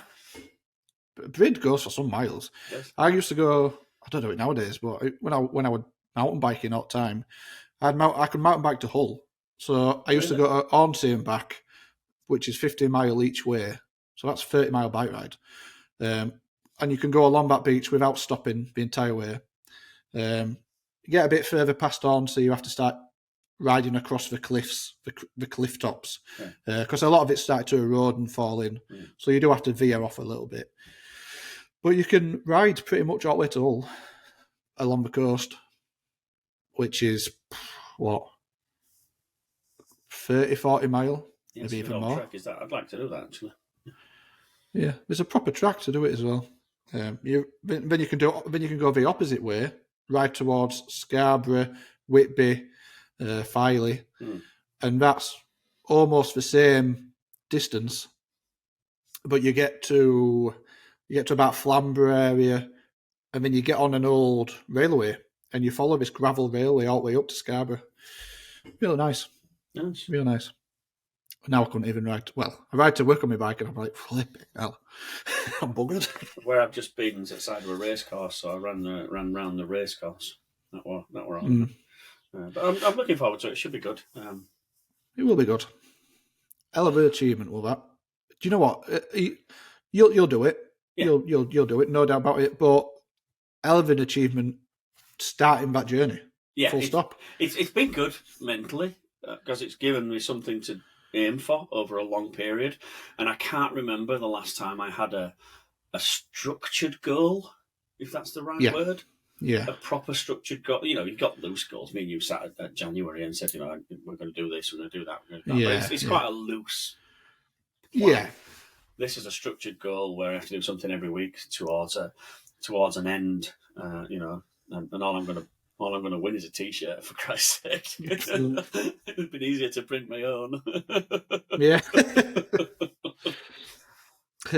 Oh, actually, that reminds me. So a couple of weeks ago, I went to see Frank Bruno. Did you? Bruno. And another boxer, Josh Warrington. So it was supposed to be Ricky Hatton and Frank Bruno. And we were doing like a talk on stage, and a lot of it was sort of mental health based. Talk about the boxing career, but also, you might know, Frank Bruno went through a bit of was bipolar, and he had a bit of a breakdown midlife, and it was just a little bit of a talk on that. Very inspiring, motivational. And midway through, we did an auction, and Josh Warrington, boxer, world champion boxer from Leeds, he brought his belt, and I bloody won the bugger. No way. I won it. I bid on it, and I had no intention, and then I just got caught up in my own. I thought, do you know what an inspiring piece of memorabilia. And for me, I'm very easily, when it comes to sort of boxing and motorsport and strongman, I think the psychology behind these characters and athletes is what fascinates me and inspires me the most. I love watching these people achieve the goals, knowing what they've been through. They've sacrificed everything. They'd never give up. All these little things. Because I can draw on that, and I can use that to inspire myself, and I think that's why I relate to it. And I probably draw on it a little bit more than a lot of people. Maybe I don't know. Maybe it's a childish thing, but whatever. And so to have that belt, and he signed it for me and everything, that's going to go up above my head, and that's just one of those. It's just a lovely little reminder. And he had a proper chat with me as well. So he stood and talked to me about the business, and he said, there are parallels to, all right, you want to become a world champion boxer, you get punched in the face, you're running miles every day, you're taking all these sacrifices, you're cutting out social life, etc., etc. Totally different to what I do, but in some way very similar. Yeah, I cut out social life. I make a lot of sacrifices. It's bloody hard work. It's horrible sometimes, but that mindset in my head of I will achieve something special. And I'll just keep working at it till I do. It's almost the same mindset that you would have as a professional boxer. Professional sportsman, it is, yeah. It's that sacrifice, that willingness, and that stubbornness to never give in. I like the word stubbornness, especially when it comes to stuff like either business or running or boxing or something like that. Running is it's mental. It's your very stubbornness. Mental, fucking really mental. Your body's screaming at you to sit down, you old man. Sit down, old man. And that's all I hear for like 3 hours. Sit down, old man. Yeah. And it's your ability to not listen and prove it wrong. Yeah. They were fucking right. I should have sat down about 5 miles ago, but it's so powerful. The mind's very powerful, very fascinating, and very powerful. So the place I've been this week, just got back from, I did my run around the racecourse. That was my 40% place. All right, yeah. So. How long have you been there then? This is my third visit. I'm going to say this is a couple now, isn't it? Just 2 days this week. And from your initial visit, what percentage would you assign it now? 40%. So you nailed it. Hit it, nailed it. So he's bought you the car. So I was talking away, and it was like, so have you seen some differences? Oh yeah, we're doing this. Apart from the technical thing, did 2 5-colour jobs, one on a 6-colour press with no access. So that was hard. Hang on. Can I hear something? Can you hear seagulls? You got telly on? No. Oh, it's birds chirping. Sorry. It's either I thought birds there was telly on chirping in background. I'm quite close to a primary school. Oh, it could be that. That's crazy. When they're running around playground, it's still 300, 400 yards away, but when they're running around, it's like World War III. That might be what it was. And I just opened the door to let dog out, so if it's... No, it's birds you can hear. Oh, that's all right. That's nice and pleasant. So, we're asking questions, how they've been, and technically they're getting better prints. They're proud of the prints again. The quality has definitely improved. And I said, well, what about the quantity? I said, well, yeah, we think so. I'm not sure because, it's a bit quiet at the minute. Well, it's a bit quiet around the globe. That's I'm quite fortunate in going to lots of different print shops. So you get a good sense of these things. The good sense is it's not on its arse, the industry, but it should have picked up about 2 weeks ago. So back end of February, beginning of March is when it should have picked up. And it is picking up, it's just not picking up as quickly and as fast as we normally expect it to. Yeah. So we're not worried. We're just a bit disappointed at the minute. I thought it was going to go, Christmas is dead. January winds up. February we're looking promising. March comes into April and we're absolutely crazy. We're just, we're just looking at the promises of what's to come. We're not really bang for it yet. Not yet. I said, well, don't worry about it because that's the rest of the industries are pretty much the same at the minute. But, are you not busy? Are you not busy? Are you still doing shifts? Yeah, we work every Saturday from March to August. It's compulsory. It always has been because of the business we're in. And we cancelled last Saturday, and that's the first time we've ever cancelled a Saturday. So I spoke to the boss. I went, look, what's going on? Is it quiet? Oh no, our sales are up 40%. Your sales are up 40%. More efficient? So that can only mean that you're producing the work more efficiently. So yeah, 100%. Oh, he actually used, I've just realised, I've just twigged 40% as well. So his sales have increased 40%, and they've got to the point where they're not working every Saturday. And while I was there, they cancelled this Saturday as well. So that to me says, job done, Tony, you've done well in that we've improved the efficiency to such a point that they don't need to work every hour God sends. If I was stationed there for 3 months, let's say, they have 3 shifts, 6-2, 8-5, 2-10. I would go to one shift, and I think we could condense everything into one shift and still still maintain the level of work that we're getting now, based on the small little changes, just little things that we move along to keep it. And if you let me redesign the print room so that we can use all the aspects of the presses that we've got, then we'd get rid of some and still produce more. There's still room to be had. I'm not going to put a number on it because I got caught out last time. But I feel like you've over-delivered on that 40%. Yeah, I was super pleased to know that that we've hit about. He said 30 on my first day, so we're about 30% up. I went, oh, that's great. Can run the numbers, make sure it's right. We ran the numbers. He said it's 40%. Spot on. So that'll do for me. That'll do for me. So although it costs for me to get me in, that 40% increase in efficiency has been absolutely worth it. And then now the focus goes back to the sales team now rather than the production team. That's right. Yeah. There are 2 departments. There are 2 ways to increase business: sell more stuff, make more stuff. Yeah. So we've done the make more stuff. We're up to the level now. Now the focus goes back to sell more stuff. So the focus goes back to the sales department to push for more offers, or to shorten lead times, or to control the amount of work that goes through, like we were saying to you about controlling that lead time. So when you walk into a shop, and when you walk into many shops, on average, how many times do you walk into a shop and you'll make a big change, and that big change makes a drastic improvement? Or do you walk into shops and more often than not, you make lots of little changes that add up to a big increase in, production efficiency? 90% is, this term. This term is a Toto term, or it's certainly a Formula One term. It's a Horner term. Go on, I'll give it to you.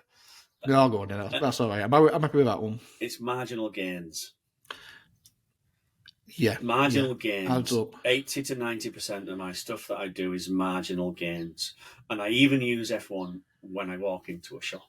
I go into a shop and say an F1 team is not trying to make their car go a second faster. No. But what they are looking for is a half a tenth. Yeah. And a half a tenth. And a half a tenth. And a half a tenth. And by the time they've done now, they've got 2/10 out of nowhere. They were all marginal gains. If they looked for 2/10, they wouldn't find it. Yeah. But they found a half in 4 different areas. And that gave them what I call marginal gains. And that's my theory all over. Occasionally I'll go into a shop. I mean, this particular shop, one of the big, massive changes that they should make is shop layout. But that's such a big thing, major task. There are services in there. It means mechanics, ventilation engineers, gas, all these sort of things coming into play that you just can't change in a day. It would be a Christmas close down sort of I'm going to say it's usually a Christmas job, isn't it? Christmas close down, you have to look at this and go, look, this is just wrong. There's nowhere for the work to go. The workflow's bad. It's got bad juju, and the bad juju's not stopping you, but it's a half a second. It's all the other stuff are tenths. The stuff I've shown you are tenths here and there. But here, there's a big fuck off half a second sat on the floor waiting to be picked up. And we can't pick it up because we're too busy or we're too... it costs too much time in the initial. But it's there, blazingly obvious to pick up.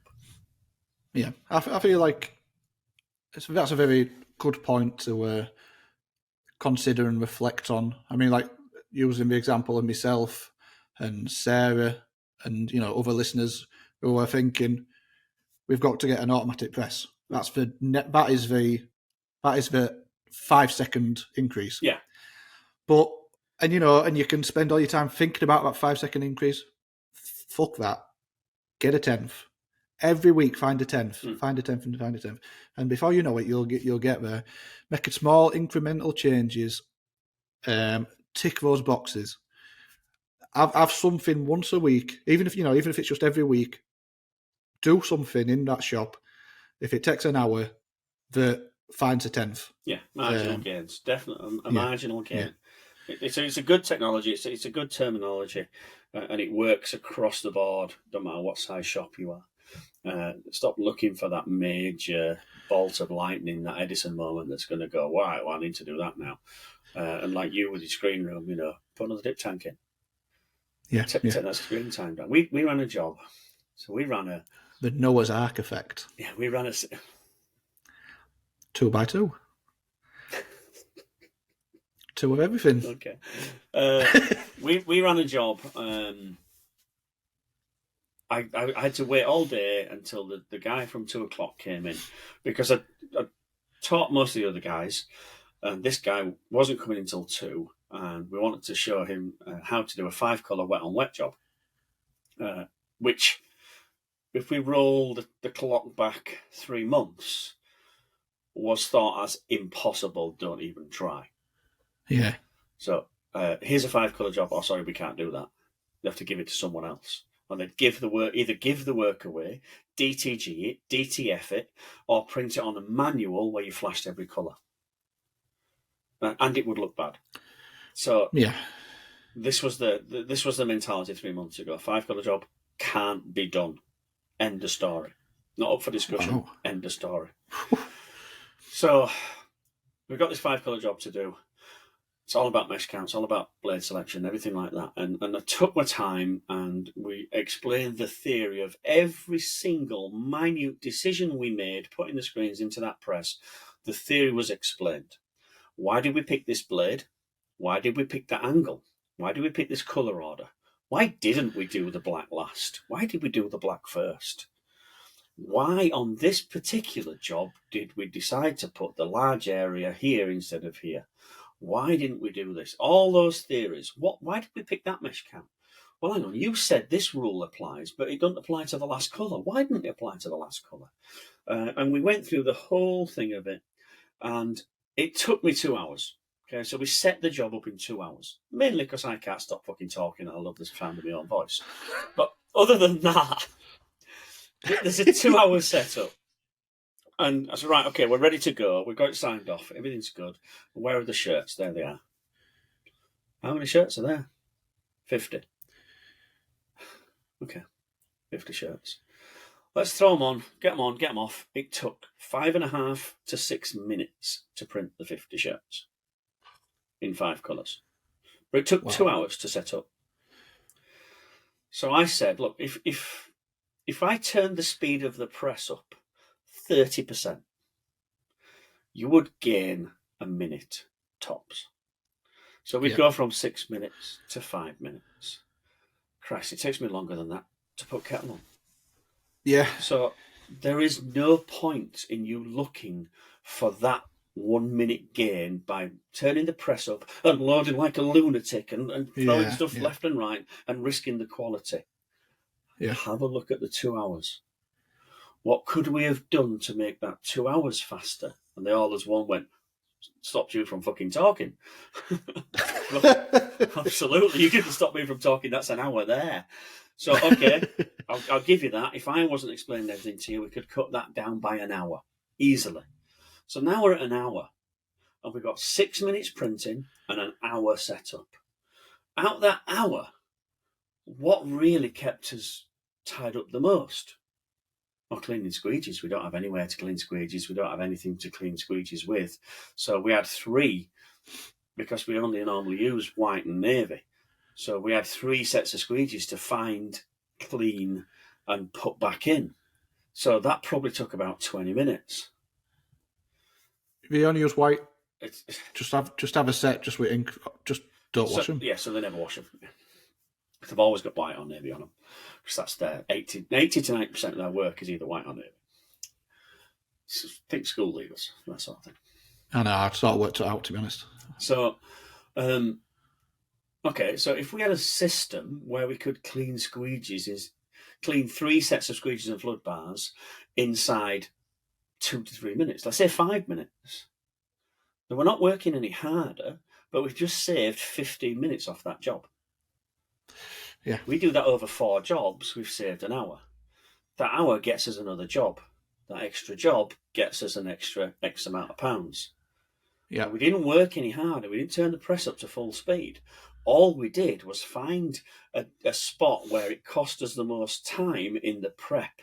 Because an hour against 5 minutes, so there's no point looking at this 5 minutes. Ignore it. Just accept it. That's what it takes to run. Yeah. Try and find a faster way to get that 1 hour, well, 2 hours, because of my talking, down to, let's say, 30 minutes. So what was the solution to the squeegee thing? One of them? Yeah. And I'd be really interested to know whether it works or not. Yeah, because it was. I feel like we discussed this in the past and said it was a debatable, because you see a lot of them gathering dust, but then you see some shops who say they're really good. So it's the Sherlock squeegee cleaner with 4 brushes that you turn the handle on from Dave at Screen Print World. Operator error rather than equipment failure. Yeah, so keep a fucker clean, in other words. Every shop I've gone into, I've seen them, and they get covered in dust or dirty screen wash.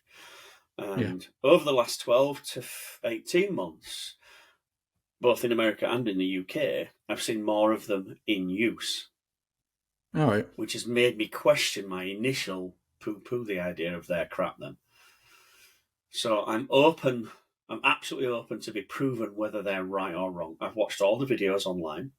I see people using them, and they look exceptionally efficient and clean. Yeah. Now, we know that not to believe everything we see on Instagram. Yeah. Well, it's sales, isn't it? Yeah, nobody ever shows you the fuck-ups on Instagram, apart from maybe... No. Unless you post it by mistake.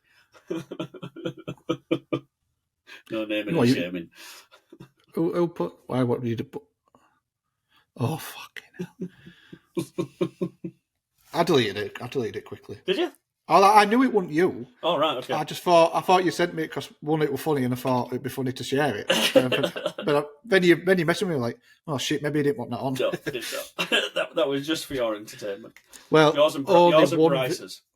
It had one view, and it was you. So yeah, yours and Bryce's. There's only you and Bryce what saw it really. Oh, did Bryce see it? Yeah. Screen printer's shittiest. Maybe when you send me stuff, disclaimer: do not post. I know now. Yeah, so it was we'll see real time what that squeegee cleaner does. Do you think the industry is getting better? We are taking more care. We're more skilled. We're doing things properly, cutting less corners. So the Sherlocks, you're seeing more of it being used because people are taking the care to not just chuck a squeegee coated in, thick plastisol. They're scraping the excess. They're running it through. They're keeping the chemicals clean. More and more people are doing that, which is why you're seeing more of it. Or do you think it's just coincidence? I think you should email Rachel with that question for images because that's a really, really good question. Ooh. Well, no, I've not had one of them yet. Actually, I'm going to do that. Remind me though, because I will forget. How dare you? That's a really good question. I feel like I actually don't. Don't you really? No, I don't. Maybe I've got a biased view because I see the Instagram shops, and the Instagram shops are posting stuff on, and you're more likely to see the best of the best. Like you say, nobody posts the fuck ups, So I think we're more informed. Oh, that's a fucking hell of a question, that Danny. You left it right till end as well. I think we're more informed. I think we have better equipment. Do you think it's since Chippy Tee came on scene? I think it's purely down to Chippy Tee. So this is what I'm getting at. You're all welcome. Now, if you could all just donate £20 each. Subscribe. We need to start. What we need to do is start a Chippy Tee Twitter. Oh, who uses Twitter apart from Elon chuffing Musk? Because you subscribe with followers. So now people pay you to look at your Twitter content. Whereas it used to be free. So Twitter's a chat. You have to pay for Twitter now? Yeah. Really? If you want to be a content creator. We'll just get an OnlyFans. Another OnlyFans, sorry, should I say. Just take that hat off. I'm sure I've seen you before somewhere.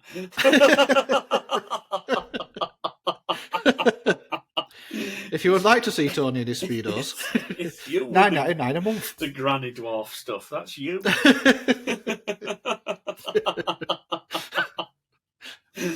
Got to make a living, Tony lad. Not in screen printing, is there? Not unless you do it in your speedos. So can I answer that question? No, I probably can't answer that question. I think we've got more informed. I think we've got better equipment, but I still think that we are still adept at cutting as many corners as we can. Yeah, don't answer this question too in depth. We'll send it to images. Yeah. You can get an whole article out of it. Cheers. Remind me though. Yeah. Because I'll forget. Right, so last week, our mate Maybe Tomorrow asked us a question. Where's he from? And I feel like I'll tell you in a sec. I feel like... So our mate Gabe, Maybe Tomorrow... Where actually is it? I'm not actually sure. Is it American? It must be an American shop. It's American, Canadian maybe. Maybe Tomorrow. New York. I didn't realise they were in New York. I wonder how many shops there are in New York. Because you say York in England, and there's probably a screen print shop in York. Yeah. New York, there could be hundreds of the buggers. Yeah, it's a big place. So I don't know what the question is. I forgot. But I know we sort of glazed over it. I felt a little bit guilty for not. I mean, it's not. We had Sarah on and we just got caught. Oh, that one. Yeah, I remember now. Yeah. Have you got it? Because I've lost my screenshot. It was about using unactivated discharge, wasn't it? Oh no, activated discharge and expired discharge. Oh no, I've not found it. Right, give me 2 seconds. I'm going to find it. I'll cut all this rubbish out in a sec. The halal joke didn't go down well, did it? Just ignore it, why don't you all? Jesus. What halal joke? Ziggy from Monster Press, he put a picture up of a sandwich and it said HSA Foods. So it was a joke. It was like, oh, they're now doing high solid acrylic sandwiches now. Mm-hmm.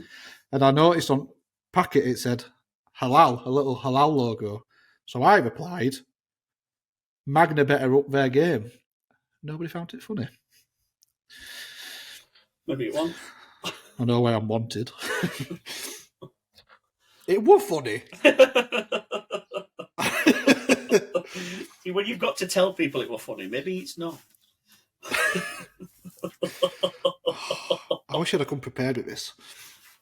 So, our mate Gabe, he asked, here's what I want to do on the next Chippy Tee podcast. Why has nobody created some kind of agent that can be mixed into used discharge ink to remove the scent or break down the activator and balance it out to be shelved for a low solid? Obviously, for larger runs, we mix large batches and pour down what is needed for that order. But when we have an order of 50 and have to mix 300 grams, at the end you have so much left over to assure you had enough for flooding. I'd save it for up to a week if I knew we had a print coming up with that colour, but it's an odd colour, so into the bucket it goes. Which it kind of goes back into the eco-friendliness of dischargings and water-based. You can get a lot of waste, can't you? And maybe that would be something for the Magna other ink manufacturers are available to consider. Is there something that can be... Avian's bottom all. Well, yeah, I would say, yeah, right. Is there something we can add into activated discharge that, I don't know, eats away that activation so that it can be used as a low solid, right, on whites or whatever? I'm going to come at this from a non-technical point of view because as far as the chemistry is concerned, hands up, I don't know. But from a non-technical point of view, number one, the ink companies, whoever they are, would not want to invest in this. Why? Because they'll sell more ink. Because they sell more ink when you throw it away. So it doesn't make any sense. That's not very good for dolphins, that though, it doesn't make any sense for them to invest in it. What they would say is put it into a bucket, responsibly dispose of it. You've already paid for it. That price has gone into the price for the shirt. It is cheaper than plastisol. Generically, water-based paste is a dye, a pigment, and a binder. Yeah. So the binder is only there to make the paste that you make from putting these two together have certain properties. Curing properties, binding properties, stretching properties. When we add the dischargedness to it, we've got a certain acidity, a bleachness to it, which is going to remove the colour because it's bleaching. So we apply the ZFS to activate that part of that, to make it into a bleach. We would have to apply another chemical to cancel out that bleachness. I said this wasn't technically. So that would probably, again, dilute the balance of binder to pigment and add another cost. Because you have to find something to put into this something. So does it exist? Yeah, we can get odor neutralizers, number one, but you're adding to the volume. So your 9% pigment load suddenly becomes 8 because you've had to put an odor eliminator in it. And then to kill the acidity, the bleachiness of it, then you're going to have to add maybe another 10% of this binder. Now your pigment binder ratio has come down again. So what we're getting is a really weak ink. Okay, well, you could argue, well, I'll just put more pigment in. Well, why not just get rid of the ink in a responsible manner? And you're starting to over-engineer it a bit, aren't you? Yeah, you're re-engineering the basic structure of the binder. And when we do that, we've got to make sure that we don't mess about with the washability of it. So, is it possible? Yes. Is it viable? No. Maybe it's something that could be used selectively if you're doing a job that you know needs to be repeated next week, or if you know you've got a job that comes up with the same colours, maybe you might want to have some sort of anti-activator powder that you can do then. But I don't know. Was it Sarah that said she uses it anyway? She keeps using it for up to a week later. Quite a few shops, quite a few other people in that group sort of said. It still discharges, but I found it changes the shade of the colour. To be honest, when it comes to discharge, just fucking look at it. It changed colour for me. I created some discharge yesterday, actually. Funnily enough, supposed to be bright orange. Looked great on press. Went through dryer, came out yellow. So it went from bright orange to yellow, and I thought, fuck this. It's a microflex. Although, to be fair, I say discharge. It was actually plascharge. I happened to have a bucket kicking about and thought, I'm going to play with this. If you bought plastic, I've had it years. Me and you are going to fall out. No, I've had it years. It's a bucket of here, and I thought, it's a single colour chest badge. It's about that big. It's supposed to be bright orange. Do I really want to mess about making 2 screens for 20 T-shirts to print a 2p sized logo? I meet so many people in this industry, and 2 of the people I'd really love to meet and sit in a room and have 10 minutes outside the law with. One of them is the guy who invented fucking plascharge, and the other one is the guy in charge of the Pantone books. So go on then. So what's your big beef with plascharge? Plascharge, okay, plastisol discharge hybrid. Yeah, it's got all of the bad bits of plastisol and all of the bad bits of discharge, and none of the good bits of either. All right. It hasn't got any advantages. It's got the disadvantages of discharge and the disadvantages of plastisol. I guess the idea behind it was... The idea of it was, I'll tell you exactly what the idea of it was. It's the same as Killer Base. You don't need 2 systems. What was the idea of Killer Base? It was to convert plastisol printers to water-based. That's the only reason it's an halfway it exists. point. Here's a halfway point. Here's the softly. Just take your shoes and socks off and have a paddle. You don't have to jump in with your Speedo straight away. Just roll your jeans up. See what it's like. See whether you like it or not. No. The Pantone guys, we already know. Absolute set of dickheads. Yeah. I was at a shop this week with the original Pantone matching scales from Sericol. So, all right.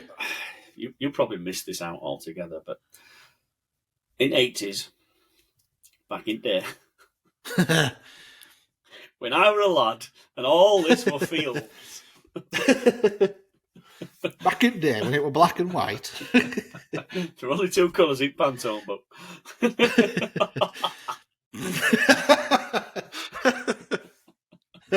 We used to look at those 2 grey squares in back to see if colours were right under right light.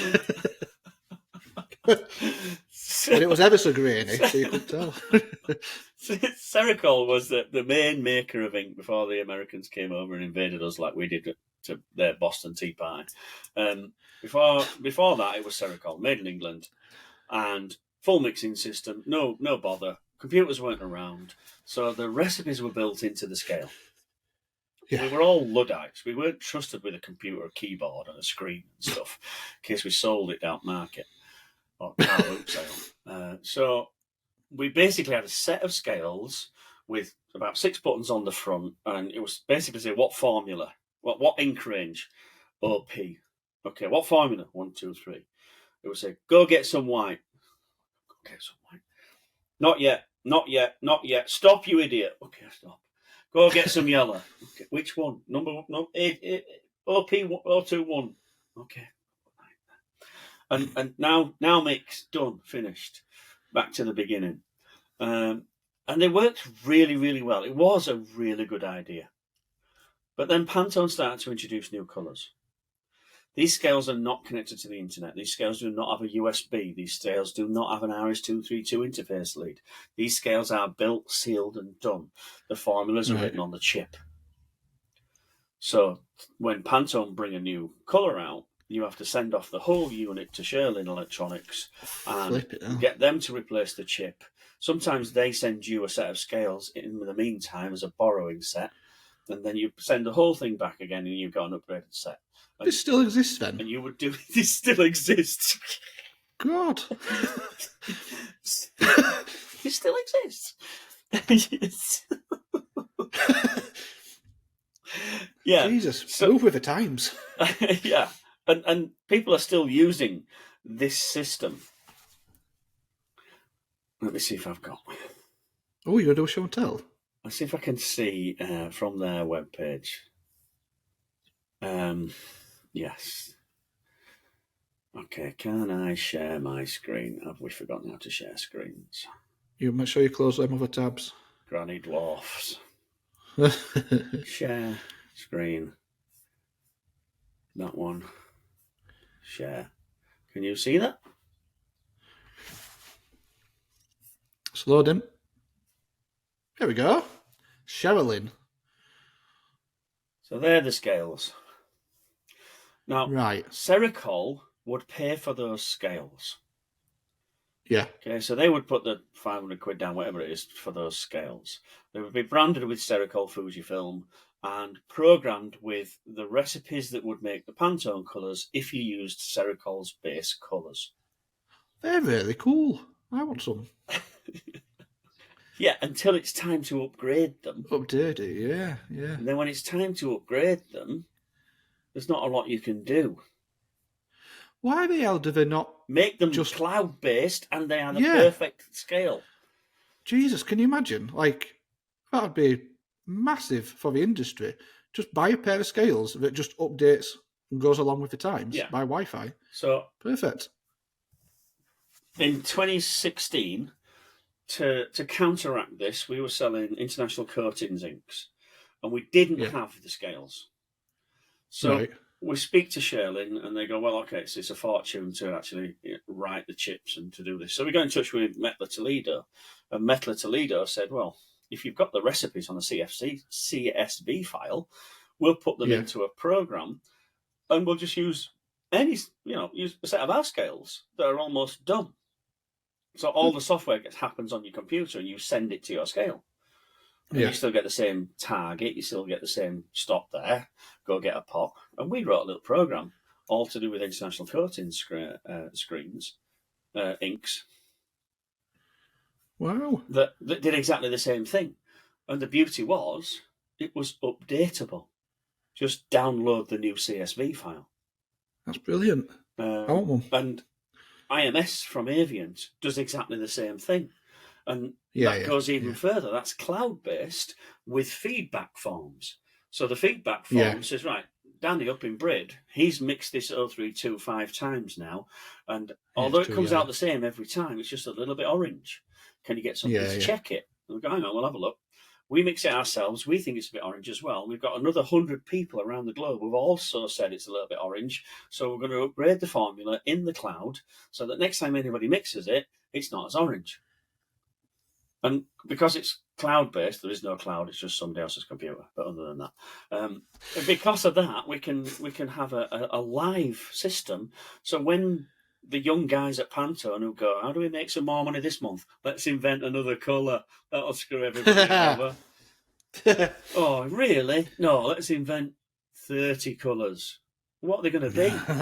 They're all going to be a version of Wet Dog Brown. So along come the 30 new colours. The designer gets them. The designer picks them.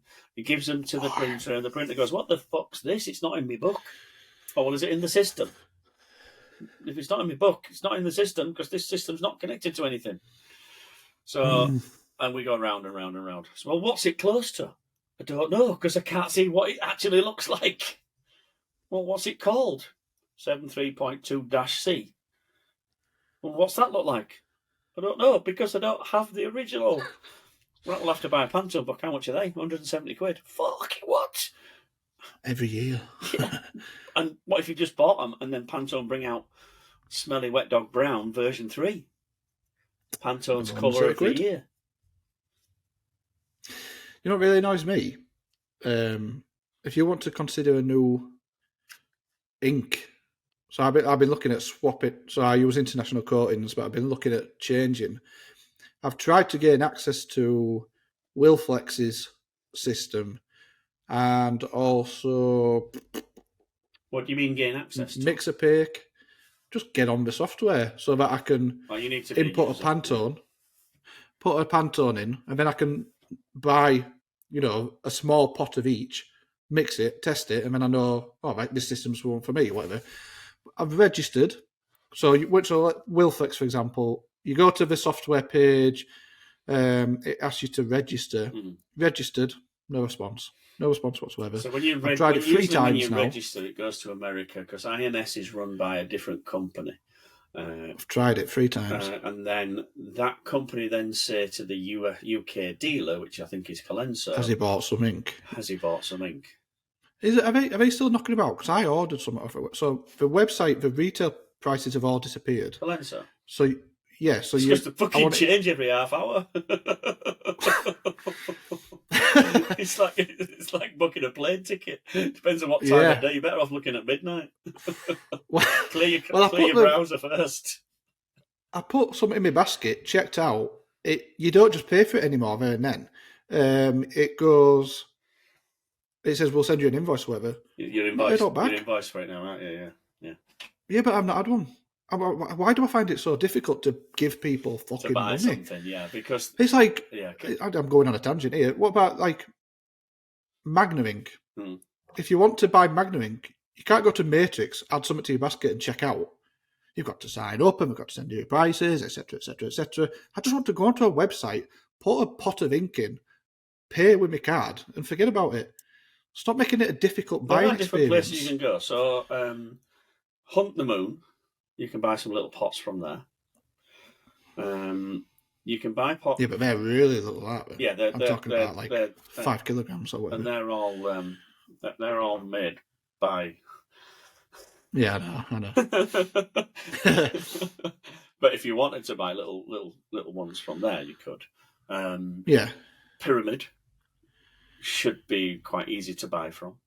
Oh yeah, Pyramid's easy, no bother. WPS. Yeah, but you can't get. So I want specifically. So not. I could just get in touch with Magna, but I buy in to buy in bulk. It's not a problem. But I want a 5 kilogram pot of the dye block black. That's all I want. 5 kilogram pot of dye block black. With Matrix, you can't just add it to your basket and buy. Wicked, I couldn't see it. I couldn't do the same thing on theirs either. So Wicked printing stuff is Cis. I'm gonna have a look now because I might be lying. But I'm pretty sure I looked. Yes, Cis is their website's shit. Just a list of what they've got that were made in 1972. So Cis bought Wicked Printing Stuff, and they bought Wicked Printing Stuff for their retail arm, for their front-facing shop online. Cis are go to a big printers, have a sales rep, which, sales reps cost money. You've got your car, you've got your phone, you've got your attitude. All these cost money to be a sales rep. So hi, Tony. We've pissed everybody off today, haven't we? Now, just about, yeah. And they're more interested in face-to-face, doing deals, buying bulk, building relationships. Whereas Wicked Printing Stuff was very simply, what do you want? Give me your credit card. It'll be there tomorrow. Right. But the range was small, and then when Cis bought them up, they increased their range. Yeah, right. Wicked Printing Stuff, Magna Print Migration Blocker, black, POA. Price on it. Just put the fucking price on. Let me add it to the basket and let me check out. You'll sell more. Stop it. Right. I don't want to talk to a human being to negotiate prices. That's a straight shout out to John Mangum and Tony Gravel. Yeah, but also Matrix. Matrix is same. So, Same with equipment, though. Like, if you go to SPE, Screen Print World, more often than not, if you look at anything other than bog standard supplies, POA, just give me a frigging price. that's because they think they can get more out of certain people. And I don't like that. That's the old car salesman technique. I don't like it. What colour shoes have you got? What size shoes have you got on? So I've got some really expensive brogues on. Right, well, you can afford to pay top price. Well, you can have it at this price. Yeah, that's old technique. Sort your shit out. Yeah, sort your shit out. And that applies to all suppliers, or a lot of you. Pyramid are good. I haven't seen it on Pyramid. No. Big shout out to Pyramid. I'm probably lying. There probably is some POAs on there, but I haven't happened to stumble across any. Equipment, maybe. Yeah, I've not looked. Right, well, one more thing for you. What is it? I feel like you've been really organised this episode. I have. Makes a difference, doesn't It does, yeah. So I haven't given you a strange fact of the week, but I came up with another little feature. Don't worry, the strange facts and stuff will be making a return, but I thought this is quite cool. This is a nice idea. I need to start telling you where I am, then you can at least get prepared, don't I? Well, yeah, there's nowhere to... You're in England, aren't you, now? So Ludlow. Ludlow. Racecourse, and that's about it, really. There you go. Strange fact of the week. Ludlow's got a racecourse. So I thought, I like this feature. So something that I have come across on the Instagram that has inspired me a little bit. Obviously, screen printed related, so it could be a print that somebody's done. It could be something that somebody's made. It could be a little bit of advice. You know what's coming here. Shut up. Don't be spoiling it. So I've stumbled across this. Screen, window, share. I thought this was really cool. So Magna shared this. It looks like it's been built by Auto Print Studio, which is in London, because I had a look.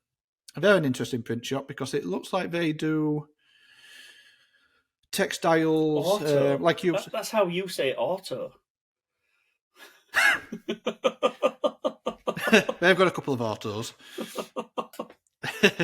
But they built this garment cart out of old frames, which has obviously been sanded. Stuck a couple of caster wheels at the bottom. I think that's fantastic. I love that. I'm going to make one because I think it looks awesome. Yeah, and all of us have got those old frames knocking around. Now, granted, they might have to be shot blasted to get all the crap off them, but you could use a multi-tool with a sanding disc on, or just a normal sander. Yeah. Sanding.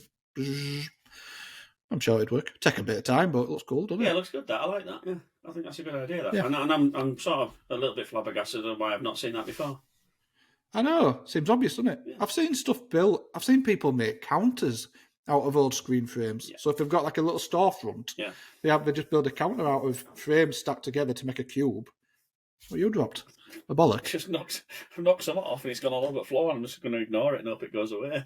Just pretend it didn't happen. Thought I got away with it. So that's my inspiring Instagram of the week. So Danny's Instagram of the week. We like that, yeah. Do you like it? Yeah. It's a good one, isn't it? Yeah.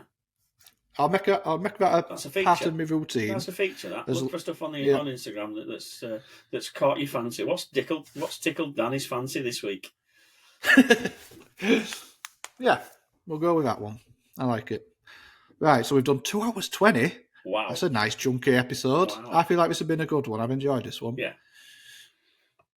Shall we wrap it up? I think we're done. Have you anything more to touch on? No, I think we're done. I need to get some work done today because it's 2:00 already and.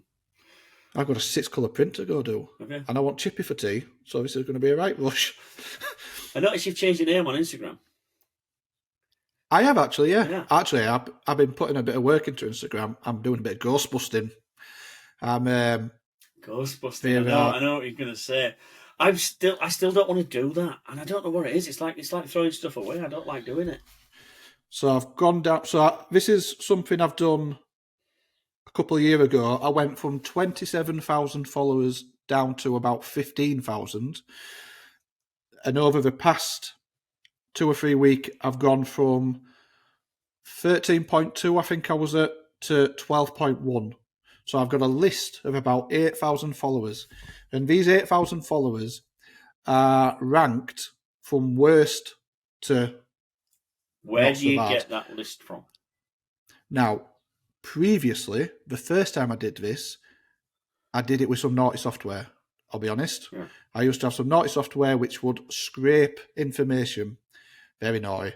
So I could scrape people's email addresses, the postcodes, the gender, etc., etc. Now that's naughty, is that? You should not do that.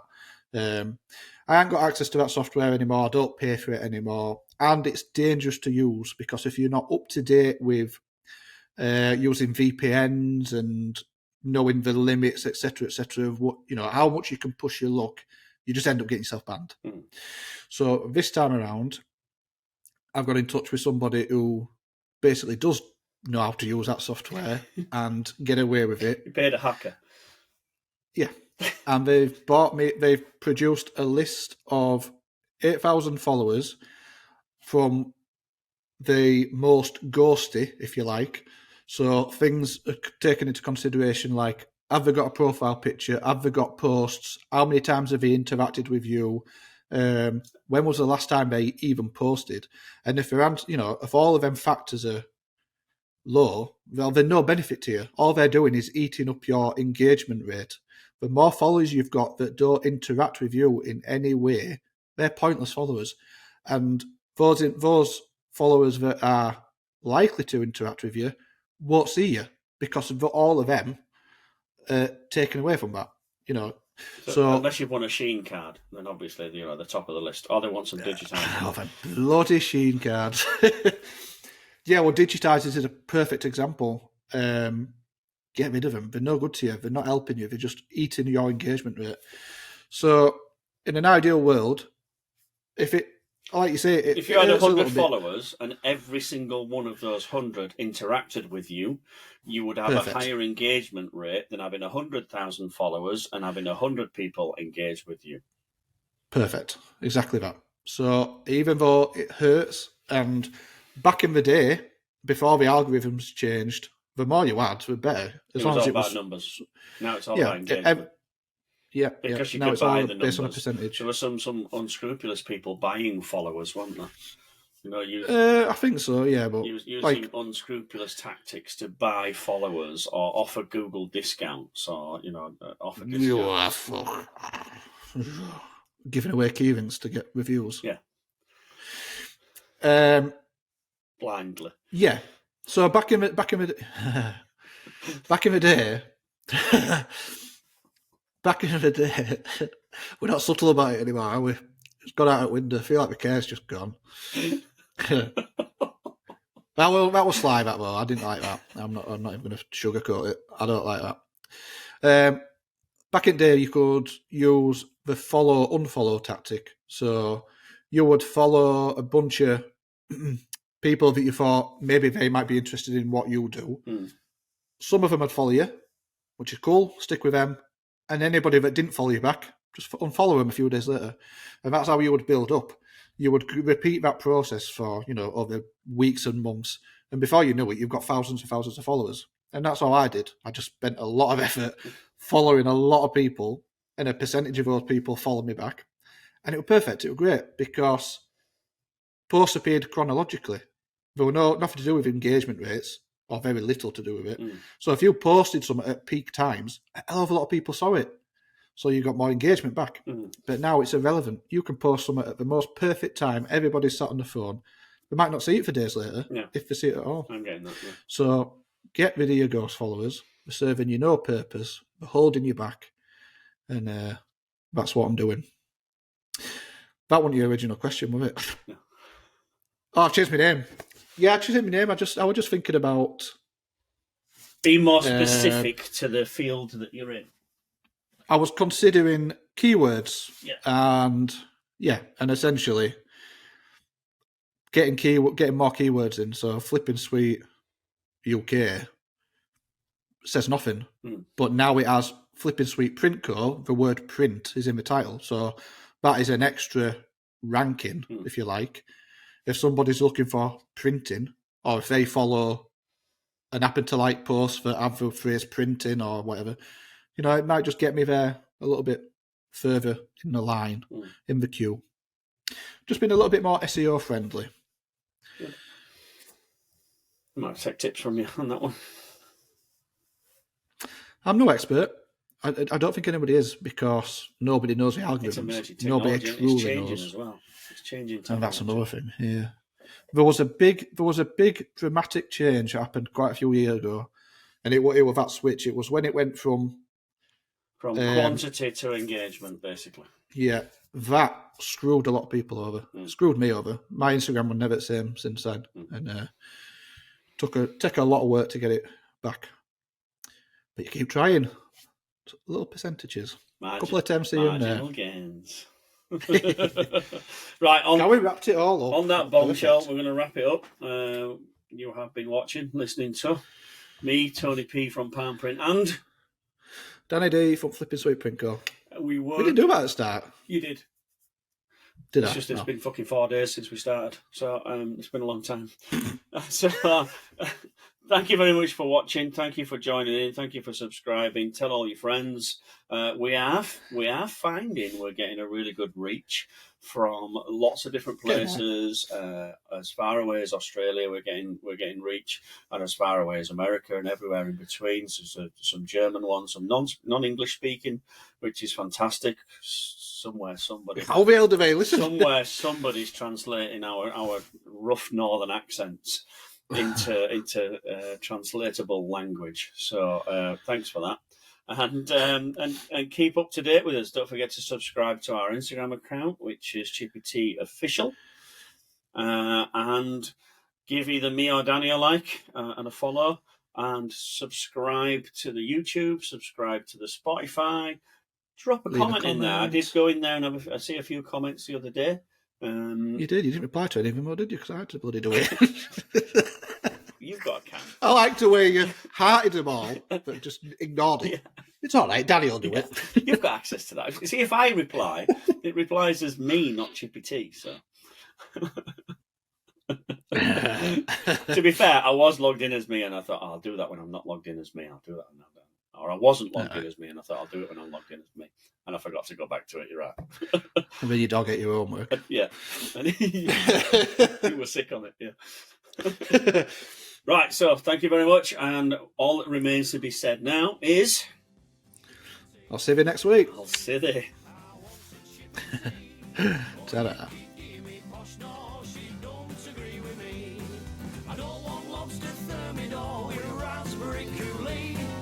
Friday night, I'm within me rights. I want a Chippy Tee.